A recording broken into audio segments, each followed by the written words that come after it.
Okay, we're going to call this special meeting of the Martin County School Board to order. If you would all please rise for the Pledge of Allegiance. I pledge allegiance to the flag of the United States of America, United States and of to the America, republic to for the which it republic stands, for which one it nation, stands, under God, indivisible, with liberty and justice for all. and justice for all.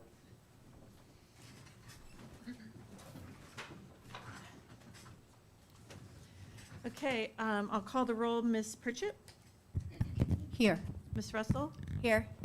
Ms. Roberts, Yes. Mr. DiTerlizzi. Here, Okay, thank you. Okay, do I have a motion to approve the agenda? Motion to approve.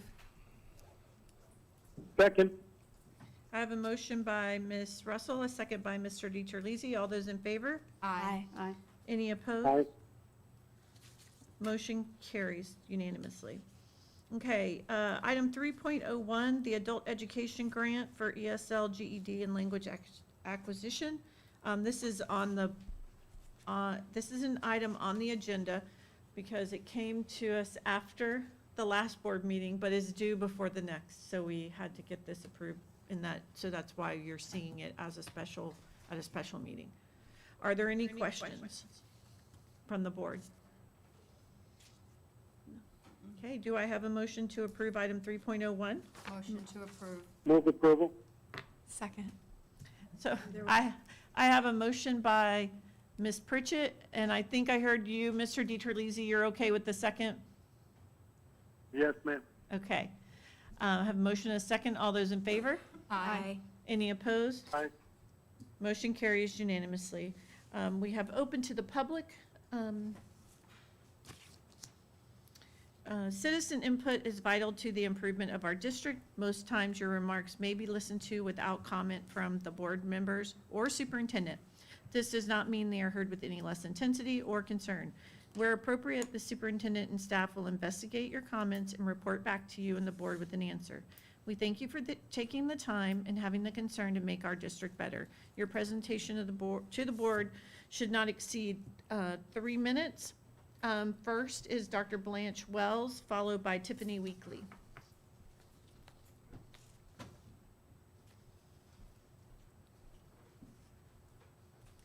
Thank you, members of the board, for serving our community. My name is Dr. Blanche Wells. My degree is in national educational leadership with an emphasis in crisis management in public schools. Since 1982, I've also been a licensed mental health counselor in Florida.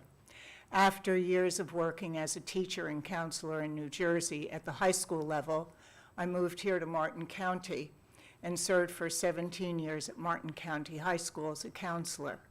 After that, I moved to the elementary level for another 8 years. After that, I don't do too well with retirement. I went and began as a therapist, a school-based therapist at Tykes and Teens, serving in 2 more elementary schools here in Martin County. And finally establishing my own private practice, which emphasizes children and teens.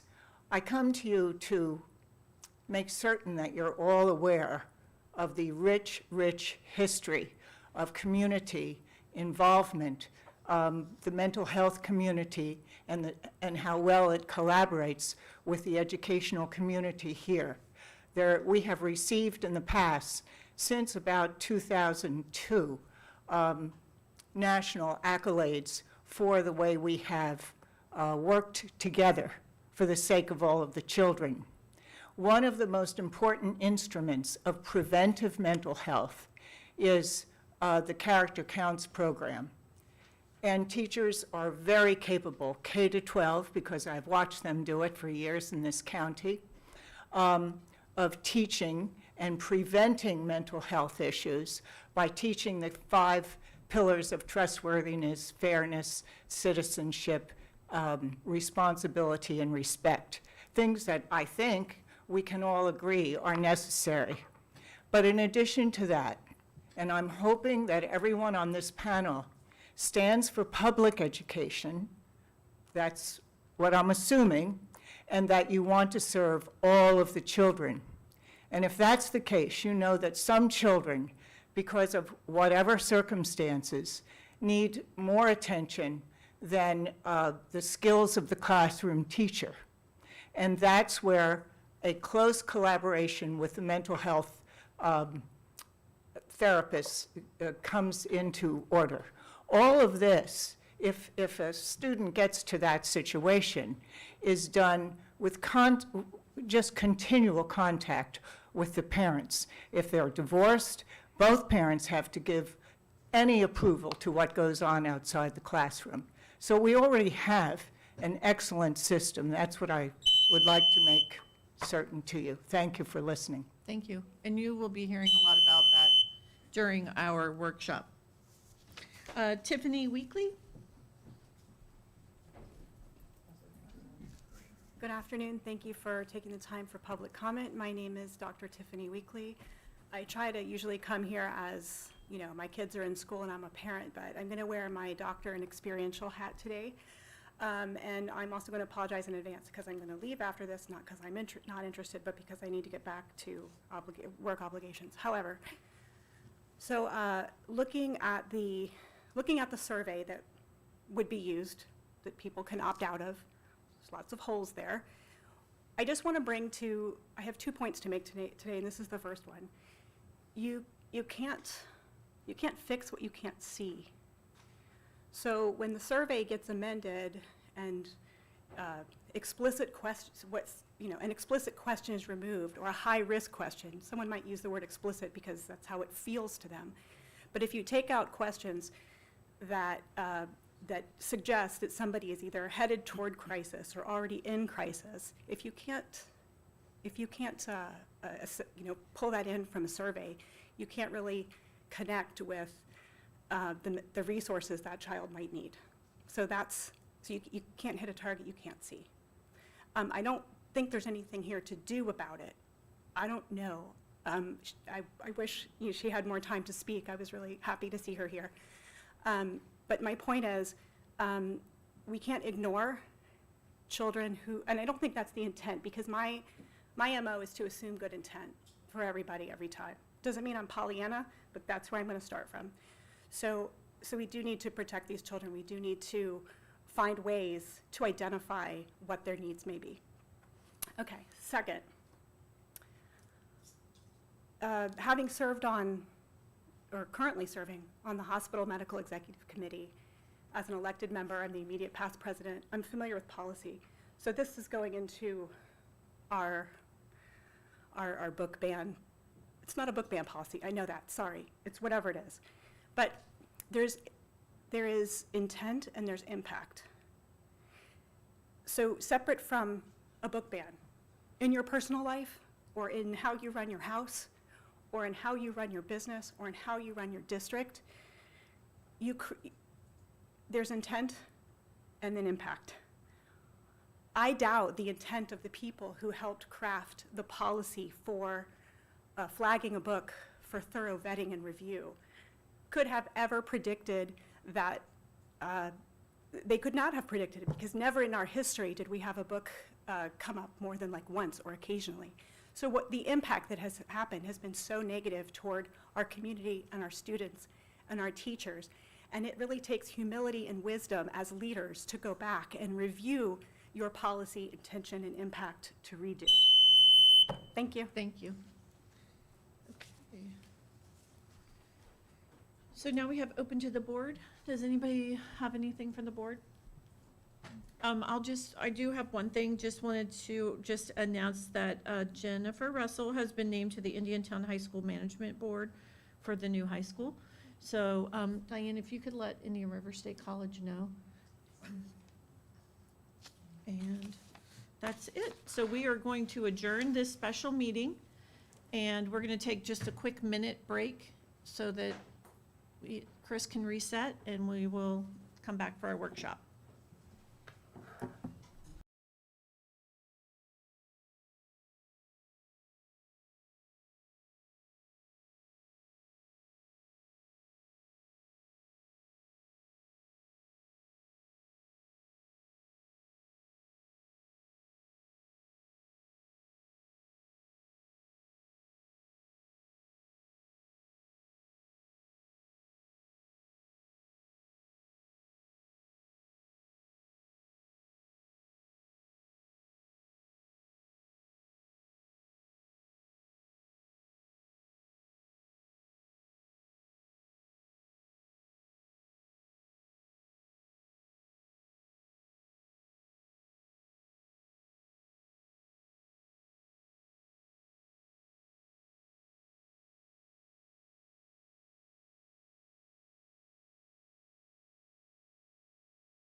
All right, we are going to call this workshop of the Martin County School Board to order. Is there anyone here from the public that would like to speak? Sure. If you can just, when you get back, fill out. Oh, he's bringing it right now.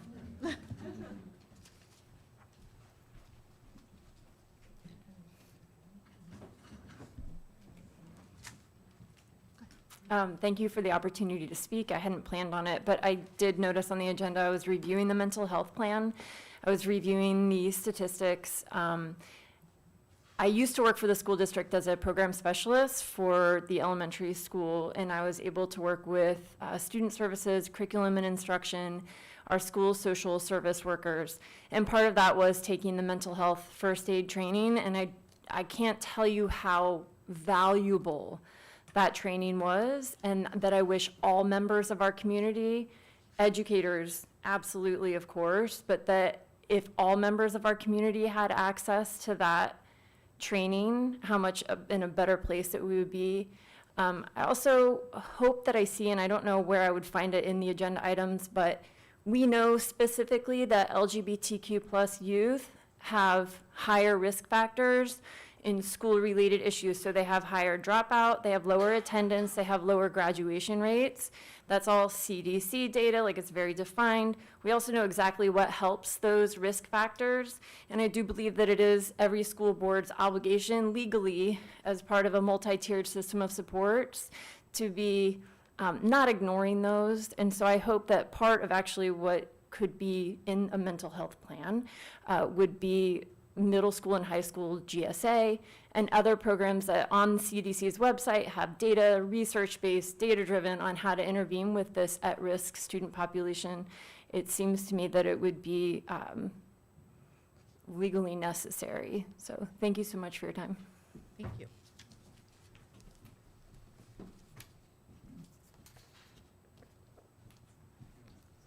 You can come on up, Victoria. Oh, Dr. Wells, come on up. Thank you. I'm just going to, thank you very much for allowing a little more time. I'm just going to continue to say that in this community, it was the members of the community came to us to ask for the Character Counts program, which went on to win quite a famous national award, which happened at the same time as Francis and Jean, the hurricanes. So it didn't get any review, but it was extremely important. And this is the beginning of preventive mental health, which most parents handle every day to the best of their ability, and teachers can also. It's those special cases, those needs, which are ever and ever greater among our children that we need to address by trained therapists. How important is this? We have only known, basically, the education community I'm talking about, since 2000, what an effect how we treat mental health issues has on learning and mental health itself, because we finally can image the brain, which has never before been possible. So now we can show, those of us who are so inclined to look at this stuff, what happens to a child's brain when he's in survival mode, how with proper help he can get through his limbic state, which is the emotional intelligence, and up to the frontal lobe so he can speak and learn. We are all about education here, all of you, but it is linked, we can show this, with one's ability to regulate their emotions. And so what I'm saying to you is that I hope you will be very, very careful in how you proceed. I know that you may not have help from Tallahassee too much. You may have to stand up for all of the children, but you have a history here, and I certainly hope that you do so. It would be a matter of dismantling what we already have when we have all of the tools here to encourage it. Thank you very much. Thank you. Okay. Next up is Carter Morrison for our budget workshop number 3.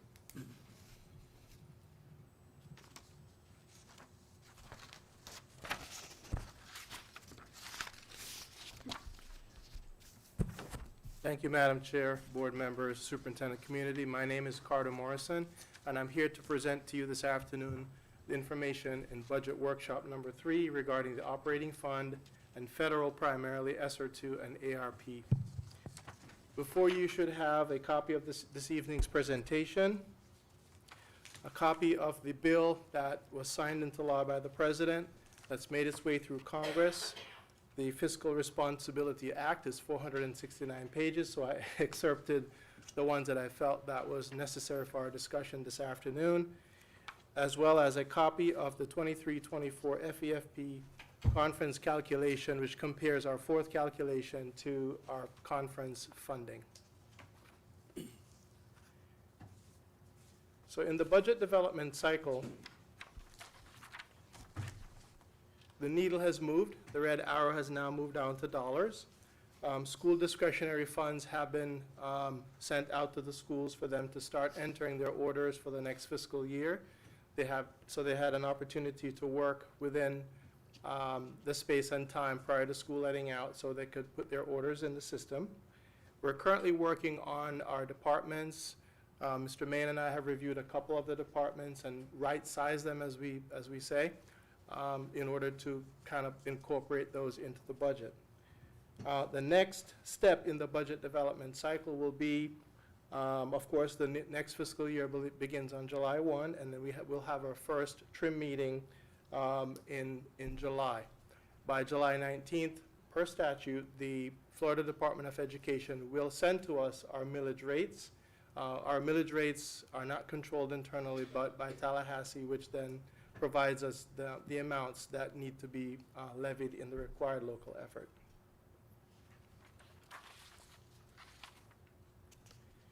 On page 4 of your slide, last time we met in early May, the legislative session was in full swing, and now we have sine-died.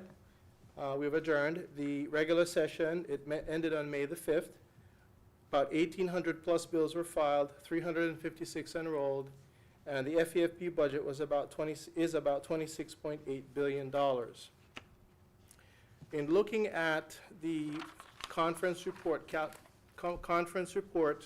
comparison to our fourth calculation, and just as a reminder to the board members, I think my time is going to run out in a minute.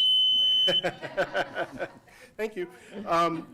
In comparing the fourth FEFP calculation to Senate Bill 2500, which is the conference report, just a reminder, the fourth calculation is the February count of students, so we're heading into the new fiscal year with the latest information as far as our counts are concerned.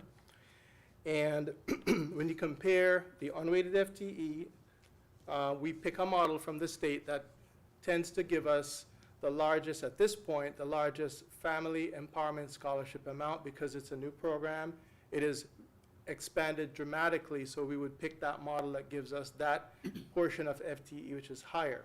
That will be significant in our conversation as we go through the budget. So you'll notice that the weighted FTE, which is actually what's funded in the budget, is 638.89 on when you run those through for the formula.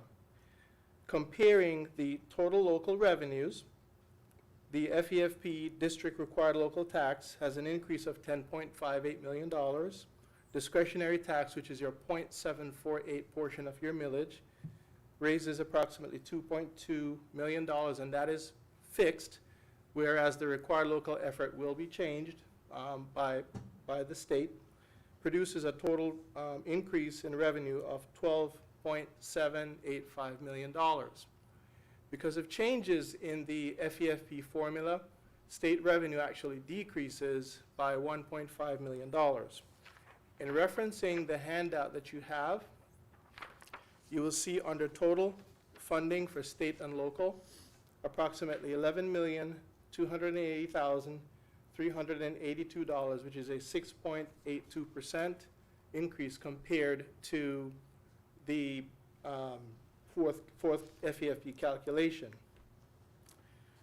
However, as we go through the budget, you'll notice on slide 7, we always try to determine what exactly that portion of that big number belongs to the traditional public schools, because that's how we look at our budget and see what's available for us.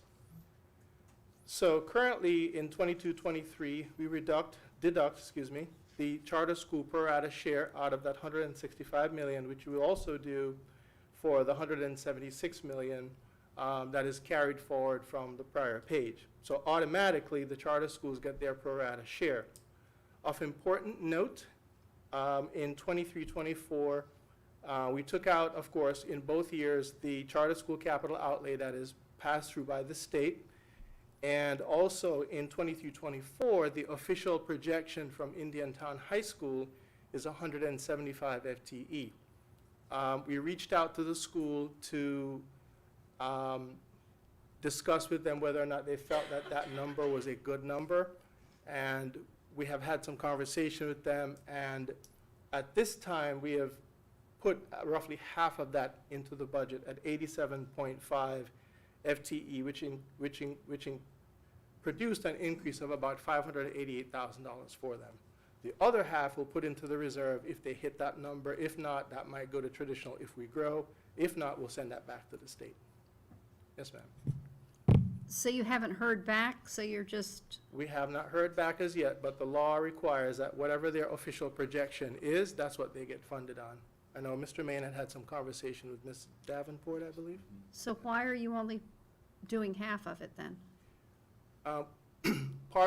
Currently, their FTE in the third calc is, I want to say 15 or 17 students.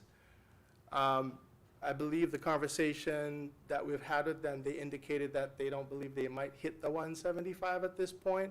However, we would still have to keep that money in reserve should they not meet that projection.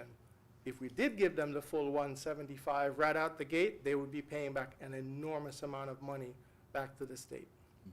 So in an abundance of caution, we have had that conversation with them. At what point do they need to give you the projection number by? I'm sorry?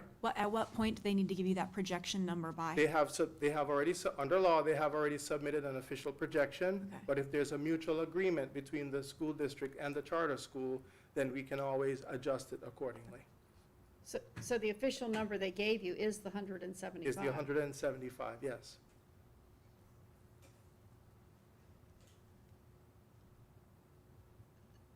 So have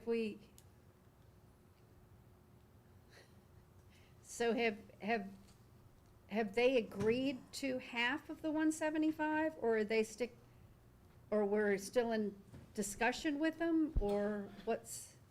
So no, they gave us the projected of 175. Deb Cahuth and myself and Lisa Davenport had a conversation to which they have agreed for us to release half the FTE to them and wait to see where their enrollment actually falls. We do not want to put ourselves in a situation where they're having to give that money back if we give them the full amount upfront.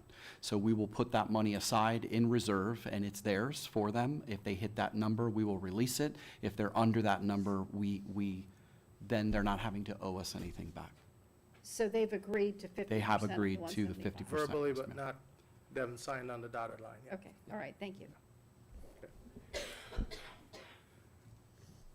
Subsequent to that, we also have to deduct the Family Empowerment Scholarship amounts of roughly $7.3 million. That has also been funded in our FTE for both years, so we've taken that out. So the net reduction in each year in 22-23 is $21.1 million, and in 23-24, approximately $22.4 million. Now, as we work our way through the conference report and on this document, the handout, you will see that the House, in particular, transferred certain categoricals back into the base funding. So they're eliminated from being categoricals, and that money was pushed up into the base student allocation. So when looking at the conference report comparison, you'll see that the base student allocation for the current fiscal year went from $4,587.40 to $5,139.73, an increase of $552.33, or 12.04%. So let's go through these one by one. On page 19 of the conference report, teacher salary increase, and in the conforming bill, it directs school districts to use approximately 1.41% of the current allocation, which the DOE actually calculated for us in the conference report. $5.1 million is to maintain raises that we've already given to teachers under the TSIA program, and 1.41% or $1,590,934 for current year teacher raise, 23-24 teacher raises, that must come from the base funding. So the reason you see that deduction there, obviously, is we have to take that out of the base funding to maintain raises already given, plus we have the mandate of giving those raises for 23-24. Instructional materials, and this will be very important as we discuss our ESSER and ARP and that situation.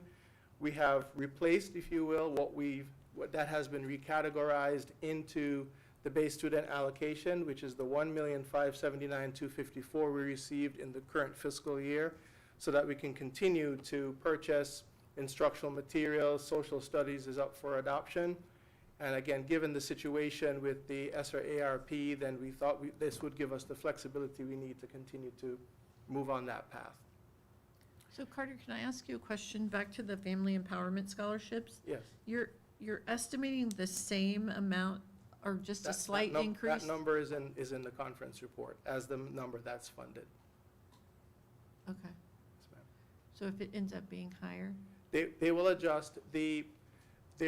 Part of the agreement between the House and the Senate was an establishment of $350 million for any, quote unquote, my words, mass exodus from the school K-12 system because of the voucher program. We could tap into that. And I believe also there was some monies set aside for any, because of the expansion, any growth in the FES that was not anticipated. Okay, thank you. The reading allocation, we do have a reading plan that the board did approve earlier this year that also funds positions as well as materials and supplies. Again, that was just the number that we replaced for the current fiscal year, for the next fiscal year. Teacher supply classroom assistant, there actually is some legislation around this that teachers that are less than full-time will now be able to share in those funds, as well as there's a base minimum amount that has to be distributed based on these funds. So wouldn't that make that number higher then, in the next year? this is the amount that was set aside that we replaced from what was given to us in 22-23. I believe that the population may go up, but once we see what the base amount is, we may have to adjust that 357. You're correct, yes. So that would be a higher number in 23. It might be a higher number, it depends on our population. Right, thank you. So the estimate, so we are up by, if you look at this, the sheet on slide 6, you'll see after deducting the charter schools and the family empowerment scholarships amounts, plus a small adjustment, we were up $10 million, $10,020,000, $383. However, with the reclassification and quote-unquote replacement of those categoricals, we would have to put back approximately $9.7 million. Now, let's talk about what exactly the flexibility is. When these pots of monies were categorical funds under state law, for example, I've got $1,579,254 in instructional materials. Let's just say, for argument's sake, that number actually came in at $1 million. So the remainder, $579,254, would have to be set aside in a restricted category of our fund balance. Because it is now in the base student allocation, that is not something that gets to roll over anymore. Not that we would do that, we are proposing to treat that as a local categorical so we can still keep track of how much we're spending and how our budgets work around those dollars. So on the bottom of slide 7, the increase would be $223,878. And Carter, Yes, one ma'am. interruption. And the reality is that whatever that categorical is for instructional materials, we've always spent more than the categorical, Yes. making it up from the general fund, correct? As time marches on, yes, the adoptions tend to be more expensive, particularly, everyone thinks that because you have 50% of your allocation on digital curriculum, that you think it's cheaper, but you also have to think of the device that you have to display it on. So the cost of the materials have gone up. Typically, science usually is a little bit more expensive as we go through time. ELA was quite a bit. But yes, we typically spend more. Also, we have to purchase the quote-unquote free materials, which we have to pay for shipping. We also have to buy the manipulatives, the workbooks, and pay for those as well. And sometimes, like for this year, you have a gap year. We have to fill the gap year with materials. So yes, those funds typically are more expensive than what's allocated. On slide 8, bringing forward your $223,878. As we discussed in previous workshops, we have to set aside approximately, in this case, 105 FTE, which is the difference between what our local projection would be and what the state model projection would be. So in case we don't make that projection, then we would have to send that money back. So all in all, your your $11,280,000 increase, if I were to stop at line 2, would be a $322,000 decrease. The next item on your impactor in line number 3 is an increase due to the FRS rate. Your regular officer class appears to have gone from 11.91% to approximately 12.95%, which will hit the all funds, but primarily in this case, we're showing the general fund approximately $1.4 million, which is a recurring cost going forward. Line item number 4 is the estimated cost of fuel, utilities, water, sewer, and refuse. This calendar year in January, FP&L increases were approximately 6.26%, that they increased our utility rates, estimated to be about $300,000, which again is a recurring cost. Item number 5, it's a little bit of an oddball, but this is the way I can explain it.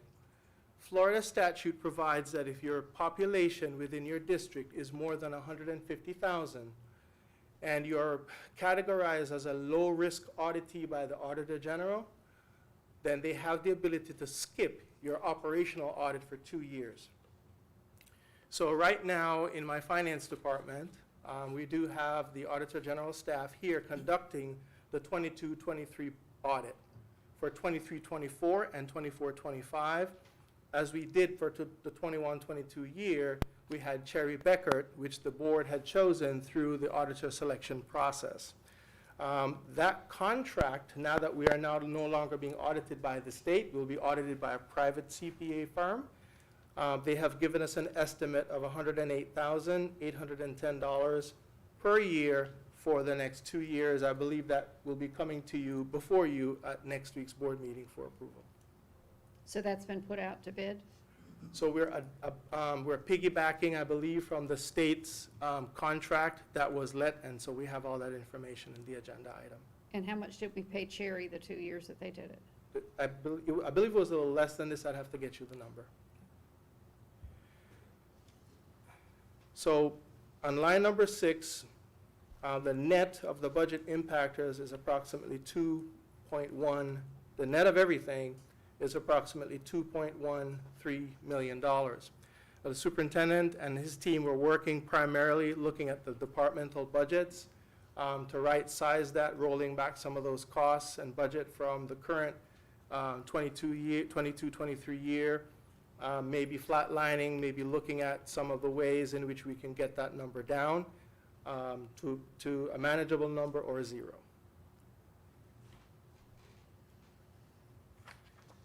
Switching gears for a moment, we'll now be talking about the SR2 and ARP funding. And I'd like to refer you to the handout, which is a copy of the bill that was signed into law by the President. This is called the Fiscal Responsibility Act of 2023. And on page 2, line item number 17, I've highlighted for the board. It says the section 17, the unobligated balances of amounts made available by section 2001 of Public Law 117-2 are hereby permanently rescinded. On the next page 3 of the handout is Public Law 117-2 that was signed into law on March 11th, 2021. Page 4 of the handout, when you go down to section 2001, you will see Elementary and Secondary School Emergency Relief Fund. Now, I've also included information on pages 5 all the way through 9. However, there's a lot of conflicting information. So we've seen articles that suggest that maybe ESSER was not included. We've called the Florida Department of Education. They were not able to give us any sure guidance. So we decided to go to the source. We called the U.S. Department of Education ourselves. And they said that anything that is related to the debt ceiling, right now, they don't have any information at this time. However, they will be obviously providing guidance as we go forward. I will be attending the Finance Officers Conference next week, and there is a session that is set up to discuss federal programs. And so we hope to get some information there next week and bring back to the district. That is my latest update on that situation. On pages 11 through 12 of your handout, of your presentation, just wanted to give the board a sense of how this is a screenshot from the Department of Education's database. And if you look at the arrows, you'll notice they only look at the budget, they only look at expenses and what's remaining. They don't look at purchase orders or encumbrances or contracts that have been signed or programs that have been put into place that have a future obligation. When they pulled back non-enrollment assistance and what was the other one? Technology, I believe it was? Academic acceleration, thank you. This is the methodology that they used. They just went into the system and gave us a drop-dead date. There was a flurry of activity to try to charge as much as we could. And then the funds in the program balance were then, the program was shut down and made zero. So at this point, we're just waiting for further information. We have laid some contingency plans, but we're now just kind of waiting for the guidance from either the US DOE or the FDOE at this point.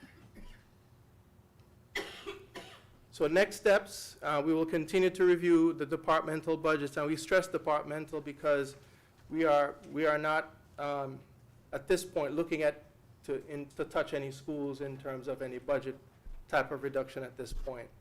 Continue to monitor the developments obviously at the federal level, and we'll make the necessary adjustments to bring the budget to the board and to the public.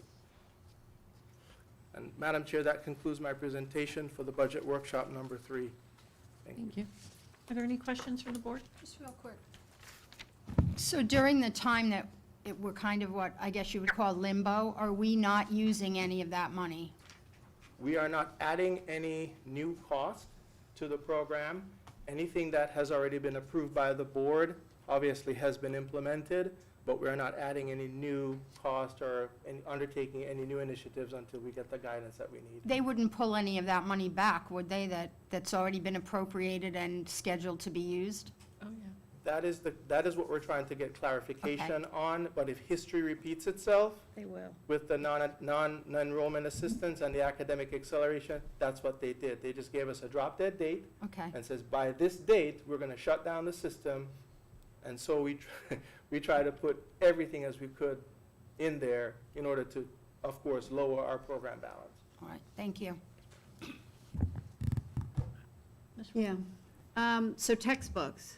So we have, is there any money in the categorical that has been rolled There's money that's in the sitting now? Yeah, there's money in the categorical in the budget now, but we have actually been working with the schools to start to purchase some of the, I believe, the science gap year materials, the math, I think it was. There's a lot of activity going on now, just at the level of the local funds, in order to make sure that when we open school in the fall, that we have those materials on hand. So are we using any federal money to buy any of that? So, yes.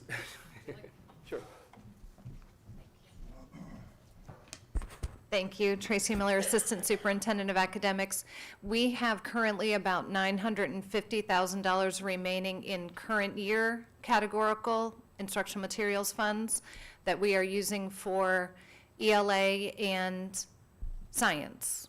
We are using the social studies and math are coming from the federal ESSER ARP funds. So we are using the categorical for the two that were not included in the federal funds approval. So but we haven't done the math and science purchases yet, correct? Or have we? The math and science purchases are, so it's a science gap year, so we are filling in with materials from prior science adoption for school year 23-24. Those materials are being ordered now.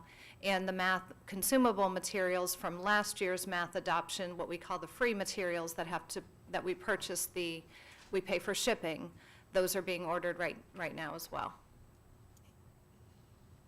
So I guess I thought our plan was that we were going to use as much federal grant money to do purchases and leave the categorical leave the categorical money alone. Is that what we're doing, or are we actually spending some of your? We believe it will take all of the federal funds to pay for the social studies, the new social studies adoption, and the replenishment of math. And have those been ordered? They're in the process right now. They're in the system. So are we going to make, I mean, if they give us, when they give us a drop, I mean, the closer we are to having them Well, I think processed. School sites entered, their deadline was Friday, and so today the content coordinators are double checking numbers to make sure what was supposed to be ordered is actually what's on the purchase orders, and those will be approved and sent to finance for approval. There's an item that's going to be on the June 20th board agenda for approval for Florida School Book, the blanket that you're accustomed to seeing for the year, the blanket approval, so that we don't have to keep coming back each time another book or two might be needed. So that's on there, up to the cap that is in last year's current year 22-23 school year's categorical, and to be able to use all of the ESSER ARP funds. So Carter, are you anticipating that the cutoff date will probably be September 30th?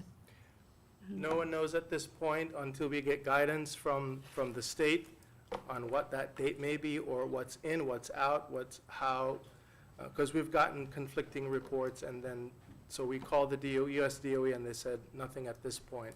The original plan, Mrs. Roberts, I believe what you're thinking of is the social studies was originally planned to come out of the ARP for next year, if I'm not mistaken. However, because of this situation, we are not sure exactly if we're going to be able to do that, or we can just use what we have put, quote unquote, put back in the general fund from the state dollars. Right, and I guess where I was getting to was, so instead of using any of the categorical money, if you can use that money, so let's assume that next year's money we can't use from ESSER and ARP because that's going to be closed down, right? So then it would flow back into our general fund piece, plus any leftover categorical money. But it would just seem to make more sense if you can put it into anything that you're buying now into the ESSER and ARP piece. So the approval that we have from both the board and the state is social studies and math, and it will take all of those approved funds. So I think the answer to your question is yes, we are using all of those funds first. Those will be expended. We won't have additional funds there. We will need to go into the role of the categorical for the other courses, and also for courses such as world languages and non-core courses. So all of the federal money will have been used that is available to be used. Part of the issue also is, as I showed on the screen, is that Florida School Book Depository will have to deliver the books and invoice us before we can charge it. Right. So we try to get in line first come, first serve, and when we get the invoice, if we still have the ARP and ESSER funds available, then yes, we absolutely will charge it there. But the first order of business is to get the order in. So it's part of the timing of when we get those invoices from Florida School Book Depository as well. I guess you do anticipate having them before the start of school, which, That's why we're taking I mean, proactively now. I know that there has been pretty credible source that says ARPA will go away September 30th. Like, you better have everything spent. And I guess to Ms. Roberts' point, when you talk about expending all the ARPA dollars for textbooks for the science and the math, can we amend it? Can we amend our plan to include more, to get more from pay out of ARP and then keep the categorical? Yeah, Or, that's what I'm trying to, yeah, So are you saying add on to the amount we already had pre-approved from the state? So say we had $2 million, I'm making up a number, for instructional materials, can we go back and ask for an amendment to have $4 million? Yes. From the state? so that we're rolling over the entire, whatever we have in the categorical that will roll over, because ARP is going away. meaning that you're not using any categorical Sure. money now. Right. Part of the issue is, and Dr. Miller has talked about the painstaking time it takes for the DOE to approve amendments. In addition, when they pulled non-enrollment and academic acceleration, they gave us a very short window of any amendments that we could submit because they knew it was going to go away and everybody would try to rush to all exits, if you will. But we'll try to do the best we can and get as much as we can into the federal dollars. Yeah, I think we should try, and if it works out, great. If it doesn't, then we'll, go with the plan, but I think we should try. But otherwise, I'm just looking at the amount awarded and the amount that's the balance, almost 22 million, so we've spent just half. I mean, do we have an estimate of what, Summer school is the big, okay, do you have an estimate of what, of the remaining 21+ million that we will be able to expend before the end of the? I can work on something for the board, but not offhand. We do know that supplemental was 1.3 million for summer school. Largely, that large portion of it would be for summer school. We do have ongoing expenses, I believe, for tutoring and paper and perfect attendance, and there's a lot going on. And as we get them, we charge them right away and draw the money for it. So I can put an estimate, but it depends upon when that deadline is going to be that the feds will establish for us to stop all activity. So I think it would be helpful, the long spreadsheet, that, Mhm. that great big long spreadsheet, right? Yes, we do. If we can look at that long spreadsheet again, maybe at the meeting that we have in a couple weeks, and if we know from there what you still have open, and, because, it's going to be pretty easy to tell what you're going to lose. You've gotten something that's approved that you weren't planning on spending until next spring. Right. That's going away. But anything that you were planning on spending, any flexibility you can build yourself to be sure that you completely expend all those other pieces would be really helpful. Well, and I guess too, like looking at the things that we budgeted a certain amount that didn't spend as much as we had originally planned. I know some of the tutoring and things. There is at least one amendment with DOE right now for $2 million to amend for projects that would be quick spend projects. And they have been with DOE for, I'll say, it's taking many, many weeks. Mrs. Canal is on a first-name basis with her program specialist there and calls quite frequently to kind of pleasantly poke and prod and try to push it along. And it moves through the process, but as you imagine, all 67 districts are doing this. So we have an amendment there now that is a large one, that is a quick spend, and we will work on another amendment specifically for instructional materials, and also look back at other items that would be spring items that might be able to be moved to something else that would be immediate spend. Right. And I'm thinking that some of those items, our spreadsheet doesn't match up exactly against, the numbers add up correctly, but it doesn't match up exactly against what the grant numbers are when you're putting in your amendments. So when you still have money left over, let's say the fifth line, you still have money left over, I think if you look to see what you still have that you are spending, that you can push up into there, it would really be helpful. Does that make, That's overtime, the very month. Makes sense. yeah, thank you. Thank you. Thank you, Madam Chair, thank you. Thank you. Okay, moving, Mr. DiTerlizzi, did you have any questions? I had no questions, Madam Chair. Thank you.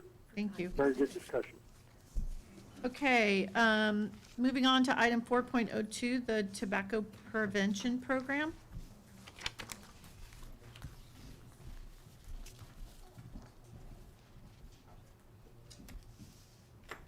Good afternoon, everyone. I'm Vanessa Muto. I'm the coordinator of student services.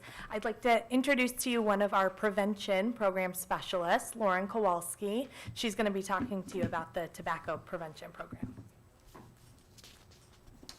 Good afternoon.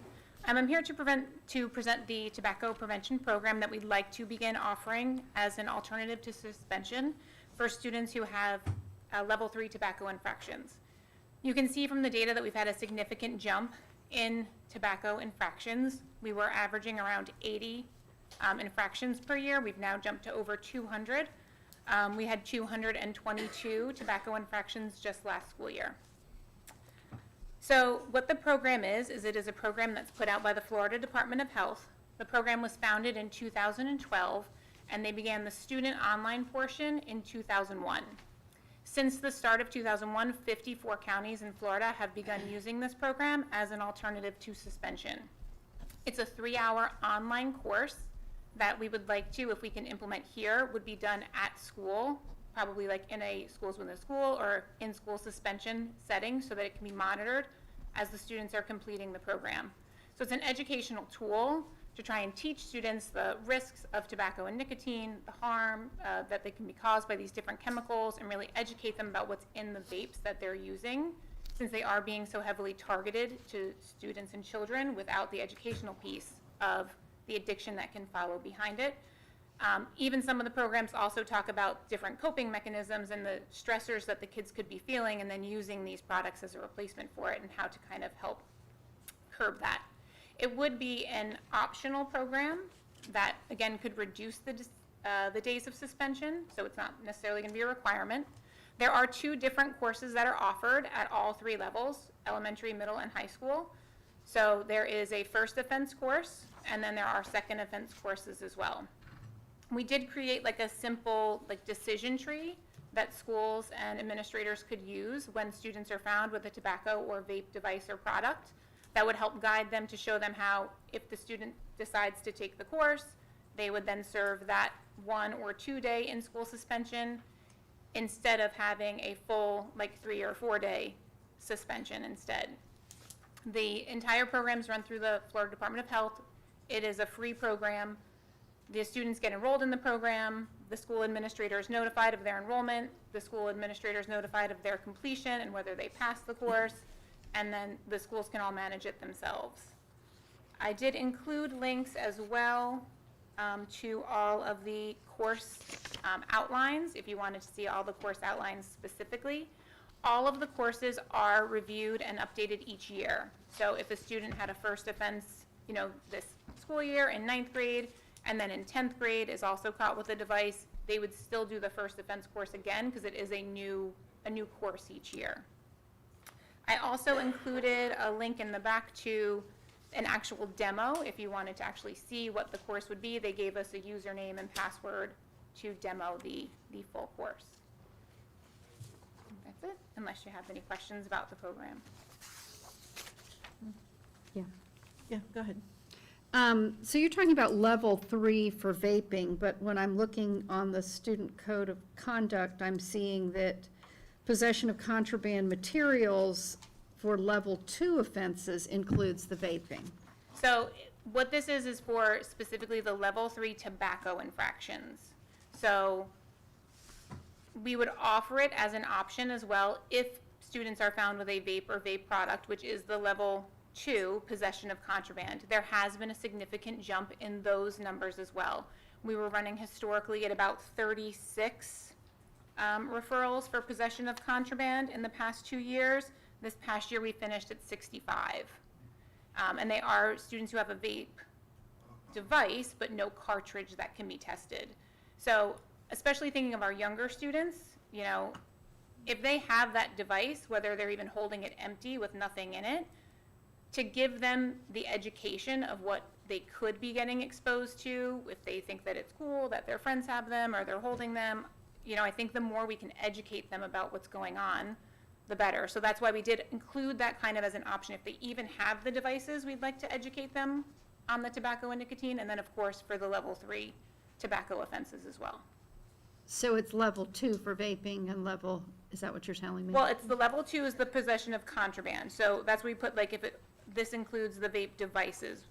Doesn't have any Specifically. nicotine or THC or anything in it. So are you saying this would be an alternative to be used for that, in that case? Yeah, as a way to increase the education of our Right, students as well. so then you're saying that you also, in addition to this, you're asking on the code of conduct on page 20 to change the consequence piece for level 2, and then also on page, whatever page it is, 25 maybe? 25 to change the level 3s? Is that what you're asking then also?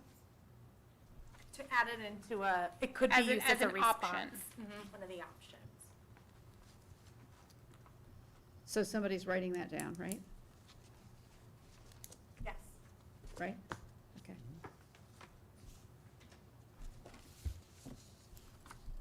Quick question. Go ahead, Mike.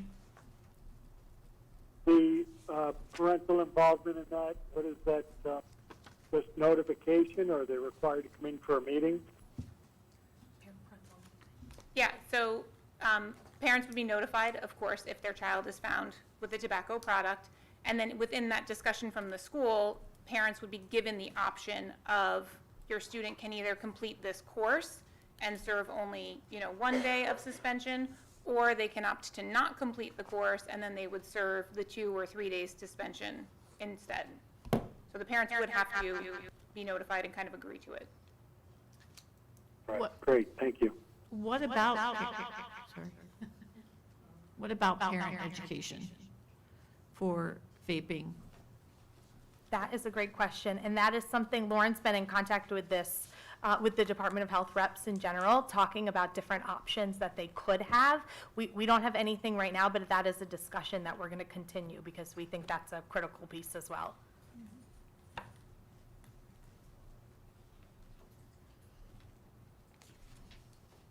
Any other questions regarding this policy? These changes? Okay, perfect, thank you. Thank you. Thank you.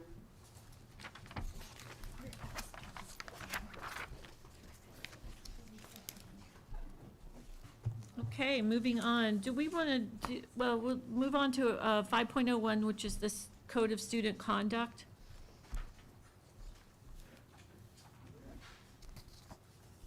Respective board members, Superintendent Maine.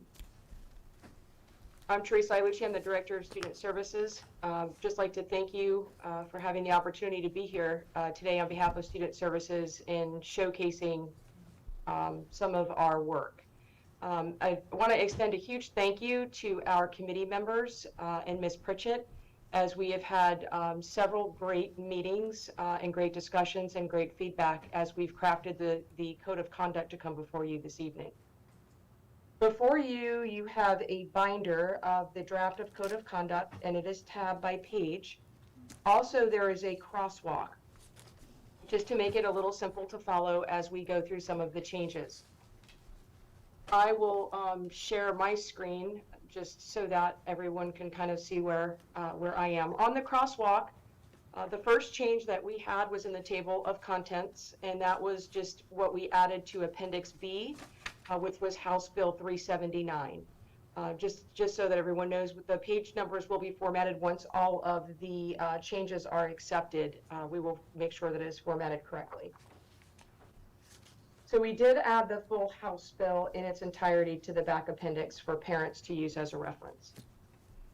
For level 1 on page 14, which is the second tab, I've highlighted the changes that were made. For number 1, cheating and plagiarism, our instruction and curriculum department had requested that we add "or the use of artificial intelligence." So that is included in number 1's definition for cheating and plagiarism. Number 12, for technology infraction, we did change the language to match and be consistent with the language throughout the Code of Conduct. So we struck cell phone and we've replaced it with wireless communication devices. So that would also include smartwatches or any other device that students would use. We also included House Bill 379 language in that definition, and that reads that House Bill 379, a student may possess a wireless communication device while the student is on school property or in attendance at a school function. However, a student may not use a wireless device during instructional time, except when expressively directed by a teacher solely for educational purposes. A teacher shall designate an area for wireless communication devices during instructional time. So that language was included to the definition on the infraction. So I have a question about that. Yes, ma'am. So we're changing and using wireless communication device as the language, but our policy 7542 uses personal communication device. So which includes computers, tablets, electronic readers, e-readers, phones, smartphones, and other web-enabled devices of any kind, which would be a smartwatch. So are we having two different definitions? We're having one for wireless communication devices and another one for personal communication devices? Ms. Robertson, that's a great question, and thank you for that. I know that the technology policies are in the process of being updated by a template from Neola. I know Mr. Adrian is present in the room to speak to that. Typically, what we did was just use the language from the House Bill 379, which talked about wireless communication device, and our user agreement also references wireless communication device. So I would defer to Mr. Adrian on that. Again, either or, we can change the language to match. But per House Bill 379, that is actually from the House bill itself. Todd Adrian, Director of ET. With me is Jennifer Lubino, Coordinator of Digital Learning. We worked on that language, and as Ms. Ilucci said, we did match the language wireless communication device to match the language in the statute. Okay. Thank you. I did have a quick question about the AI. Was anyone able to find out if what software is going to be used to be able to detect if AI is being used and then be able to hold the children accountable? That's something that it's ongoing in I say relatively new software out there. We're going to continue to explore, but you know, I'm sure you've heard of the ChatGPT. That's one of the big ones out there. So yeah, we're going to keep exploring that and looking at what software, because some of the products that we have, like Microsoft Office, they're building some of it in there. So when you type an email and it auto-populates text, you know, that's an example of AI. So some things will be built in and others we will potentially block for websites. Okay, thank you. Yeah, I think we're going to have some sort of definition of what, I mean, AI shows up in things that we just don't even think about AI. So we're probably going to have some additional definitions and so people understand exactly what it is, because like you said, the text message, the smart texting, it's anticipating what you're going to say, possibly, so, I don't know, it's crazy, crazy. Can certainly research that, Mrs. Powers, and work with our instruction curriculum and also our ET department to see if there's something that we could also include there to make it a little bit more clearer for parents and students. Thank you.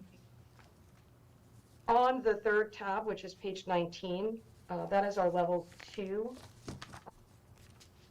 infractions, and we just talked about that briefly when Mrs. Kowalski gave her presentation. Possession of contraband. We included the vape device because we have seen this year and the past years that students would throw away or, rid of the cartridge, so it wasn't able to be tested to see if it was a THC or a nicotine vape. But they had the device. And in the past, we would code it basically as TBC, as in other districts did the same thing. If they actually had just the device, we coded it as a nicotine product. Well, in and of itself, that kind of skews our data and really isn't true of what it is. So we worked with our committee this year and basically said, well, if they have the device and there's no cartridge to test, then really it's a contraband. It shouldn't be at school. So we developed that into this definition so that if a student does have the vape device without a cartridge, without the oil to be tested, it would be a contraband. Level 2 does allow for out-of-school suspension, and typically if a student possesses contraband, they usually are suspended. Contraband also includes a pocket knife. That is exempt from the 790 definition of weapons. So again, typically a student would be suspended. The level 2 gives the opportunity for the in-school suspension, which is what Mrs. Kowalski was talking about. And then in the in-school suspension, we would allow that prevention program. So as far as necessary changes, the Code of Conduct already allows that.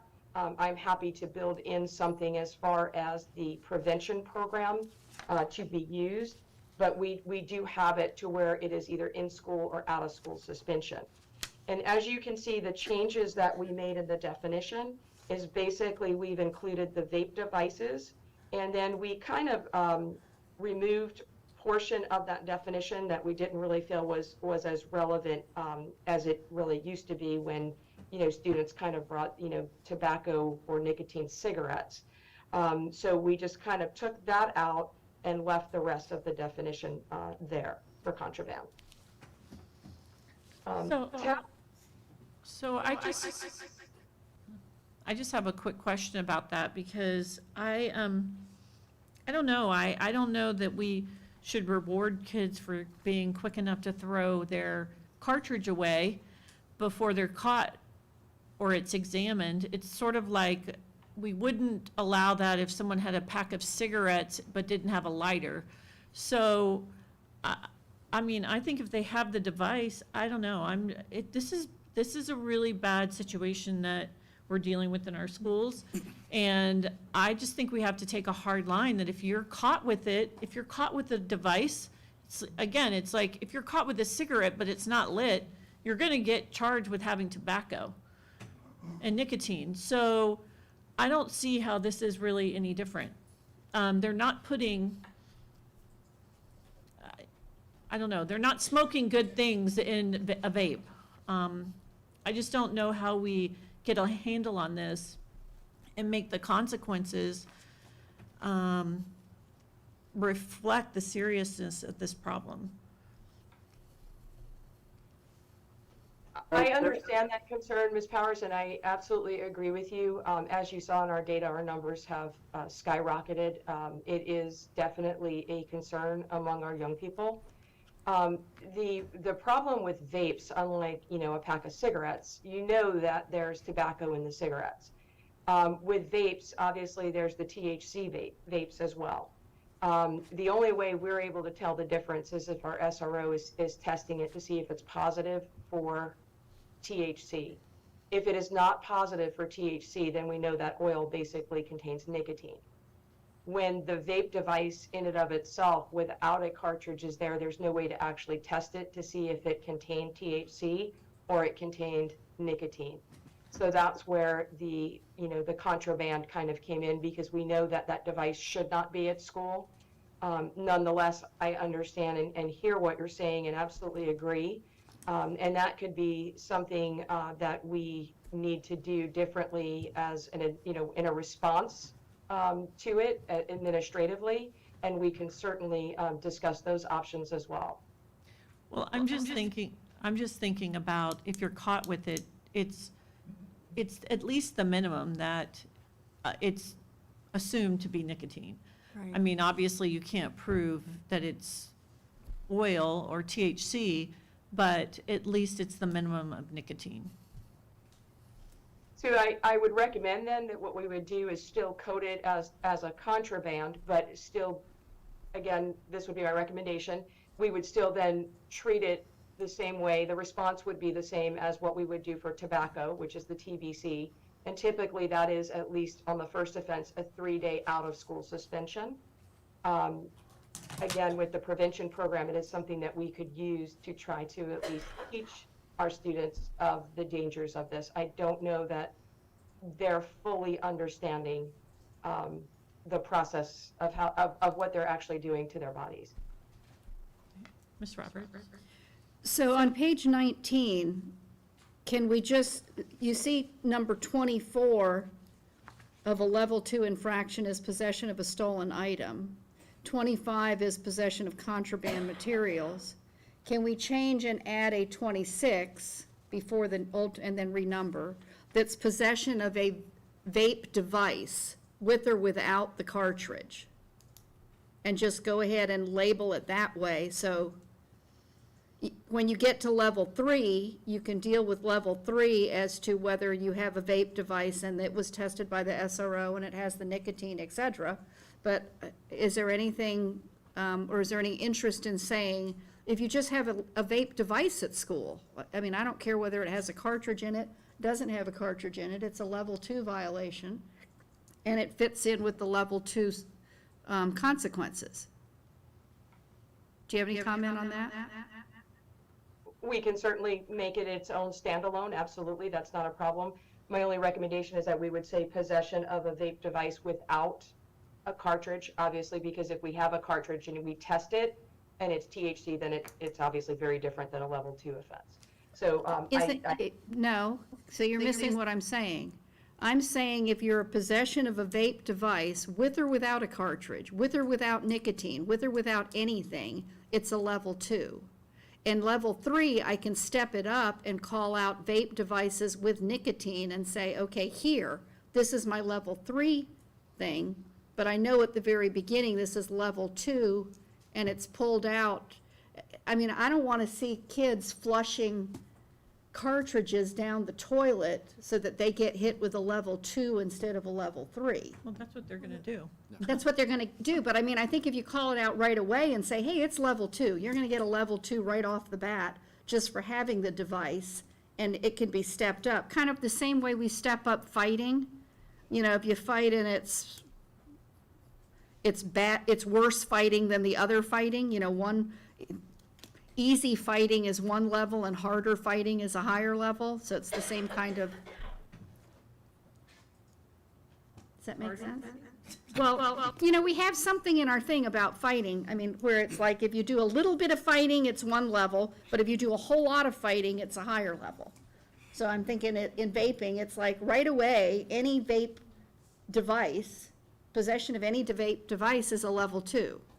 And then if you want to step up to something else in a level 3, that's fine, but I think it needs to be called out so that you kind of see it right off the bat. I don't know, how do you all? Mr. DiGiulizzi, go ahead. Hello? Yes, go ahead, Mike. Thank you. So, Ms. Ilucci, I have a little different take on this because I'm assuming cigarettes are bad for children or worse than they are for adults. And for years and years and years, they thought about not smoking, not using cigarettes and tobacco products. because of their ability to cause cancer, and we're treating vape with nicotine less than we are treating vapes with THC or some type of other chemicals that may be mind altering. I personally think we should treat them all the same and make them the worst, because our kids are destroying our public property, number one, by flushing these things down our toilets. They're killing brain cells, I'm sure, possibly even worse with the chemicals that are in the vape pens. If we want to protect our students, let's just call it all a level 3, and you'll see those numbers come way down at the end of the day, because these kids don't want it. Their parents will get a little more involved if it's the worst, if the consequences are worse. I just think that we shouldn't minimalize the tobacco use of it. Personally, if they're throwing it away because there's THC in it. And I got to believe there's a way to test those. If they're throwing away the cartridge, the rest of the unit where they breathe where they inhale the vapors from, there's got to be residue on there that can be tested. I don't know for sure, but maybe there's a deputy who can tell me. And I agree with you, Mike. I'm okay with putting anything that has to do with a vaping device, possession of a vaping device with or without a cartridge, anything, and push it up to a higher level. Normally, those level 3s are all assessor violations, but I don't think there's anything to stop us from adding something that doesn't get classified as assessor, but we treat it the same. If we, as a board, say that we view it the same way. Right, there would be a non-assessor vaping or possession of a vape device, and then there would be the proven, yes, we know you had nicotine, we know you had THC, assessor violation. Which falls under the assessor, under the 3, but I'm okay with pushing all the vaping devices up into level 3 and saying, okay, don't bring a vaping device to school. I mean, we need a deterrent. Yeah, That'll do it. I don't know what everybody else. I'm good with that. Yeah. I am too. I'm good. Before you go on, you skipped your page 16. My apologies, Mrs. Roberts, I did do that. And page 16, you took out community service and you added bus suspension. Yes, ma'am. So on the level 1 responses, you'll notice first, the first highlighted piece says repeated infractions will be handled progressively and result in a higher level consequence. That in the past has actually been in the menu, but it's really not an option to give someone. It's really a statement. So what I did was I just moved it up above the chart so parents and administrators are aware that we handle it progressively. We did remove community service because that was not something that we were able to issue as a response, and we have not used it when we've looked at data. We do use bus suspension, so we have actually added that category. And that was the only changes for the level 1 response. So when you're adding bus suspension, you're adding bus suspension for which of these infractions? I have a dress code violation and I'm going to get a bus suspension? So I have created an I've created an internal matrix for our level 1 and level 2 and level 3, which basically charts all of our infractions and all of our responses, and then what would be the appropriate responses. So correct, for a dress code violation, no, we follow our Florida statute, which obviously the first one would be a warning. And then second one would be removal of scholastic activities or extracurricular activities. For a bus suspension, if a student, let's say, is doing something on the bus that was inappropriate, got off at the wrong stop, was disrespectful to the driver, did something of that nature, then a bus suspension could be warranted. So did you add an infraction that says level 1? I see 12 infractions. I don't see an infraction in these 12 that says doing something inappropriately on a bus. If you remember last year, we had a lot of discussion about that. And so there's not anything specific to a bus. Disrespect can happen on a bus, it can happen in a classroom, or it can happen in the cafeteria. So our infractions are very broad, and anytime we would use a bus suspension or remove a student from the bus transportation would be in response to it being appropriate, just like if we would remove a student from school on an out-of-school suspension. So there's not any particular, for cheating and plagiarism, for instance, we wouldn't be giving a bus suspension, right? But we could be giving a bus suspension for disrespect. We could be giving it for, inappropriate touching, or we could be giving it for no ID, if they didn't have their ID for several times on the bus. So those are the types of things that we would be issuing a bus suspension for. I guess I'm not, right, I guess I'm not being clear. I guess what I'm saying is, if you have bus suspension as a consequence, shouldn't you have an infraction that mentions the word bus?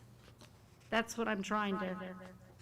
So the menu of responses are used for any of it. You don't, again, I remember the discussion came up last year regarding the bus, and we don't specifically need to mention a bus, because what happens is if I put bus in a certain definition and I don't in another one, then would that mean that I couldn't use that response for that definition? So this kind of incorporates the bus stop, a school function, an extracurricular activity. The code of conduct governs the entire time that it would be in place, that a child would be on our campus, that a child would be en route to and from school. I don't know if that's helping. No, it's not. So, for instance, if I'm on a bus and I refuse to sit down, and I refuse to put my seatbelt on, and I try to get on another bus that isn't my bus, were all those things that will be things that will have a bus suspension? Yes, ma'am, it could be a bus suspension. So if it could be a bus suspension, then which one of these infractions is me not sitting down? Is that saying conduct or behavior which demeans, shames, irritates, humiliates, or embarrasses a person or group of people? Is it disrespect for the bus? Is it, do you understand what I'm saying? So that if they're using the consequence of bus suspension, and I'm trying to say which of my level 1 infractions did I do? If I told my bus driver, I don't want to sit down, I don't want to wear a seatbelt, etc., and you're going to use a level 1 infraction and say, okay, you've got a bus suspension, which of these 12 things, I don't think you have something that says that. I mean, I almost feel like you need, if you're going to say one of your consequences is a bus suspension, you need to have an infraction that says something that uses the word bus. So my confusion is lying within that, because in the beginning of the code of conduct, we talk about the time of which the code of conduct would govern. And it talks about bus stop. It covers all of that. And I hear what you're saying about if Teresa gets a referral for a dress code, why would she issue a bus suspension? And that's a great question. We would not do that. A bus suspension would only incorporate something, again, progressively. So maybe the second or third disrespect to the driver, maybe, writing on the back of the seat, something of that nature, putting gum on the seat. We may remove the student for a day or two from the bus progressively. So our first response would not be a bus suspension. However, we could typically use bus suspension for level 1 offenses. Again, I can't say dress code just on the bus. Dress code would be something that we would look to enforce everywhere that the code of conduct would apply. So for example, I would think that me refusing to sit down and put on my seatbelt is defiance and insubordination, refusal or failure to comply with a direction or an order from a staff member, failure to comply with state law, school board policy, local school rule, behavior contracts, or classroom rules, repeated behavior which ignores correction, and those are all level 2 violations. So I realize that with a level 2, you can also use a level 1, but I don't know, if nobody else has an issue with it, I'll let it go, I guess. Nobody else? I just wanted Yeah. to. Oh, go ahead, go ahead. Hello? Go ahead, Mike. I know where you're going, Ms. Roberts, and I think I'm concerned more if these students are on a bus, they could be endangering the lives of the other students or, causing some harm. God forbid there was an accident or, a bus had to stop short, child not in a seatbelt could cause others injury, and that infraction is serious enough to prevent them from doing, if it's something like that. If it's, kids just playing kids games, well, then the level 1 is fine, but anything worse than that really needs to be stepped up also.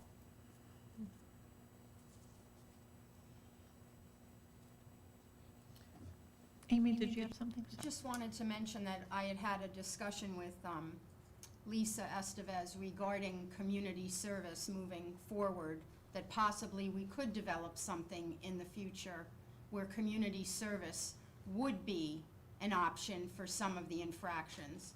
But the reason community service isn't in play now has to do with liabilities and such as parents not bringing their students to a community service assignment because it's on the weekend.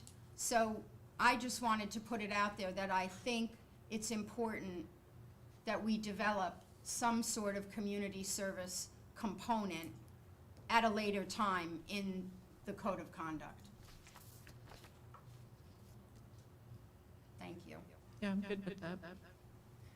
On page 18, number 4, did you want to add language that said wireless communication device in there? Or did you want to just stay with the misuse of a computer/technology to include cell phone?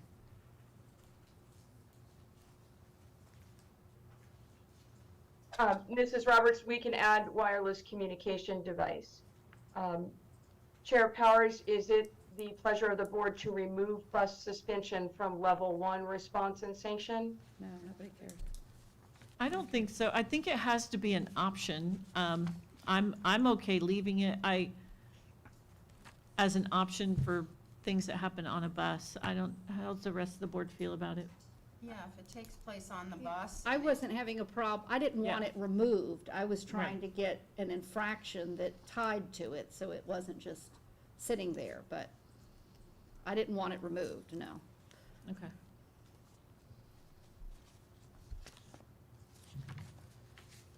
And I've made a note, Mrs. Roberts, to make that change. Level 3, I believe we are on tab number 20. I apologize. Level 2 responses and sanctions, again, we did the same thing as level 1. That's tab number 20. We removed community service and diversity assignment. Those were 2 options or responses that were never used, so they've been removed. And we just simply moved up, again, repeated infractions will be handled progressively as a note above the table. So, Ms. Ilucci, can you share with the board why community service was removed? I know Ms. Pritchett mentioned liability. Yes, ma'am, we talked about that, and community service wasn't something that we were really able to assign. We do not have an MOU or anything with any agency. It was something that the schools really were kind of unsure how to use. We have had in the past Fridays and Saturday detentions that the schools have used as work details. And there has been some issues with those in regard, to, picking up trash and students, getting bit with ants and things of that. nature. So it kind of became a little problematic when we were looking at it.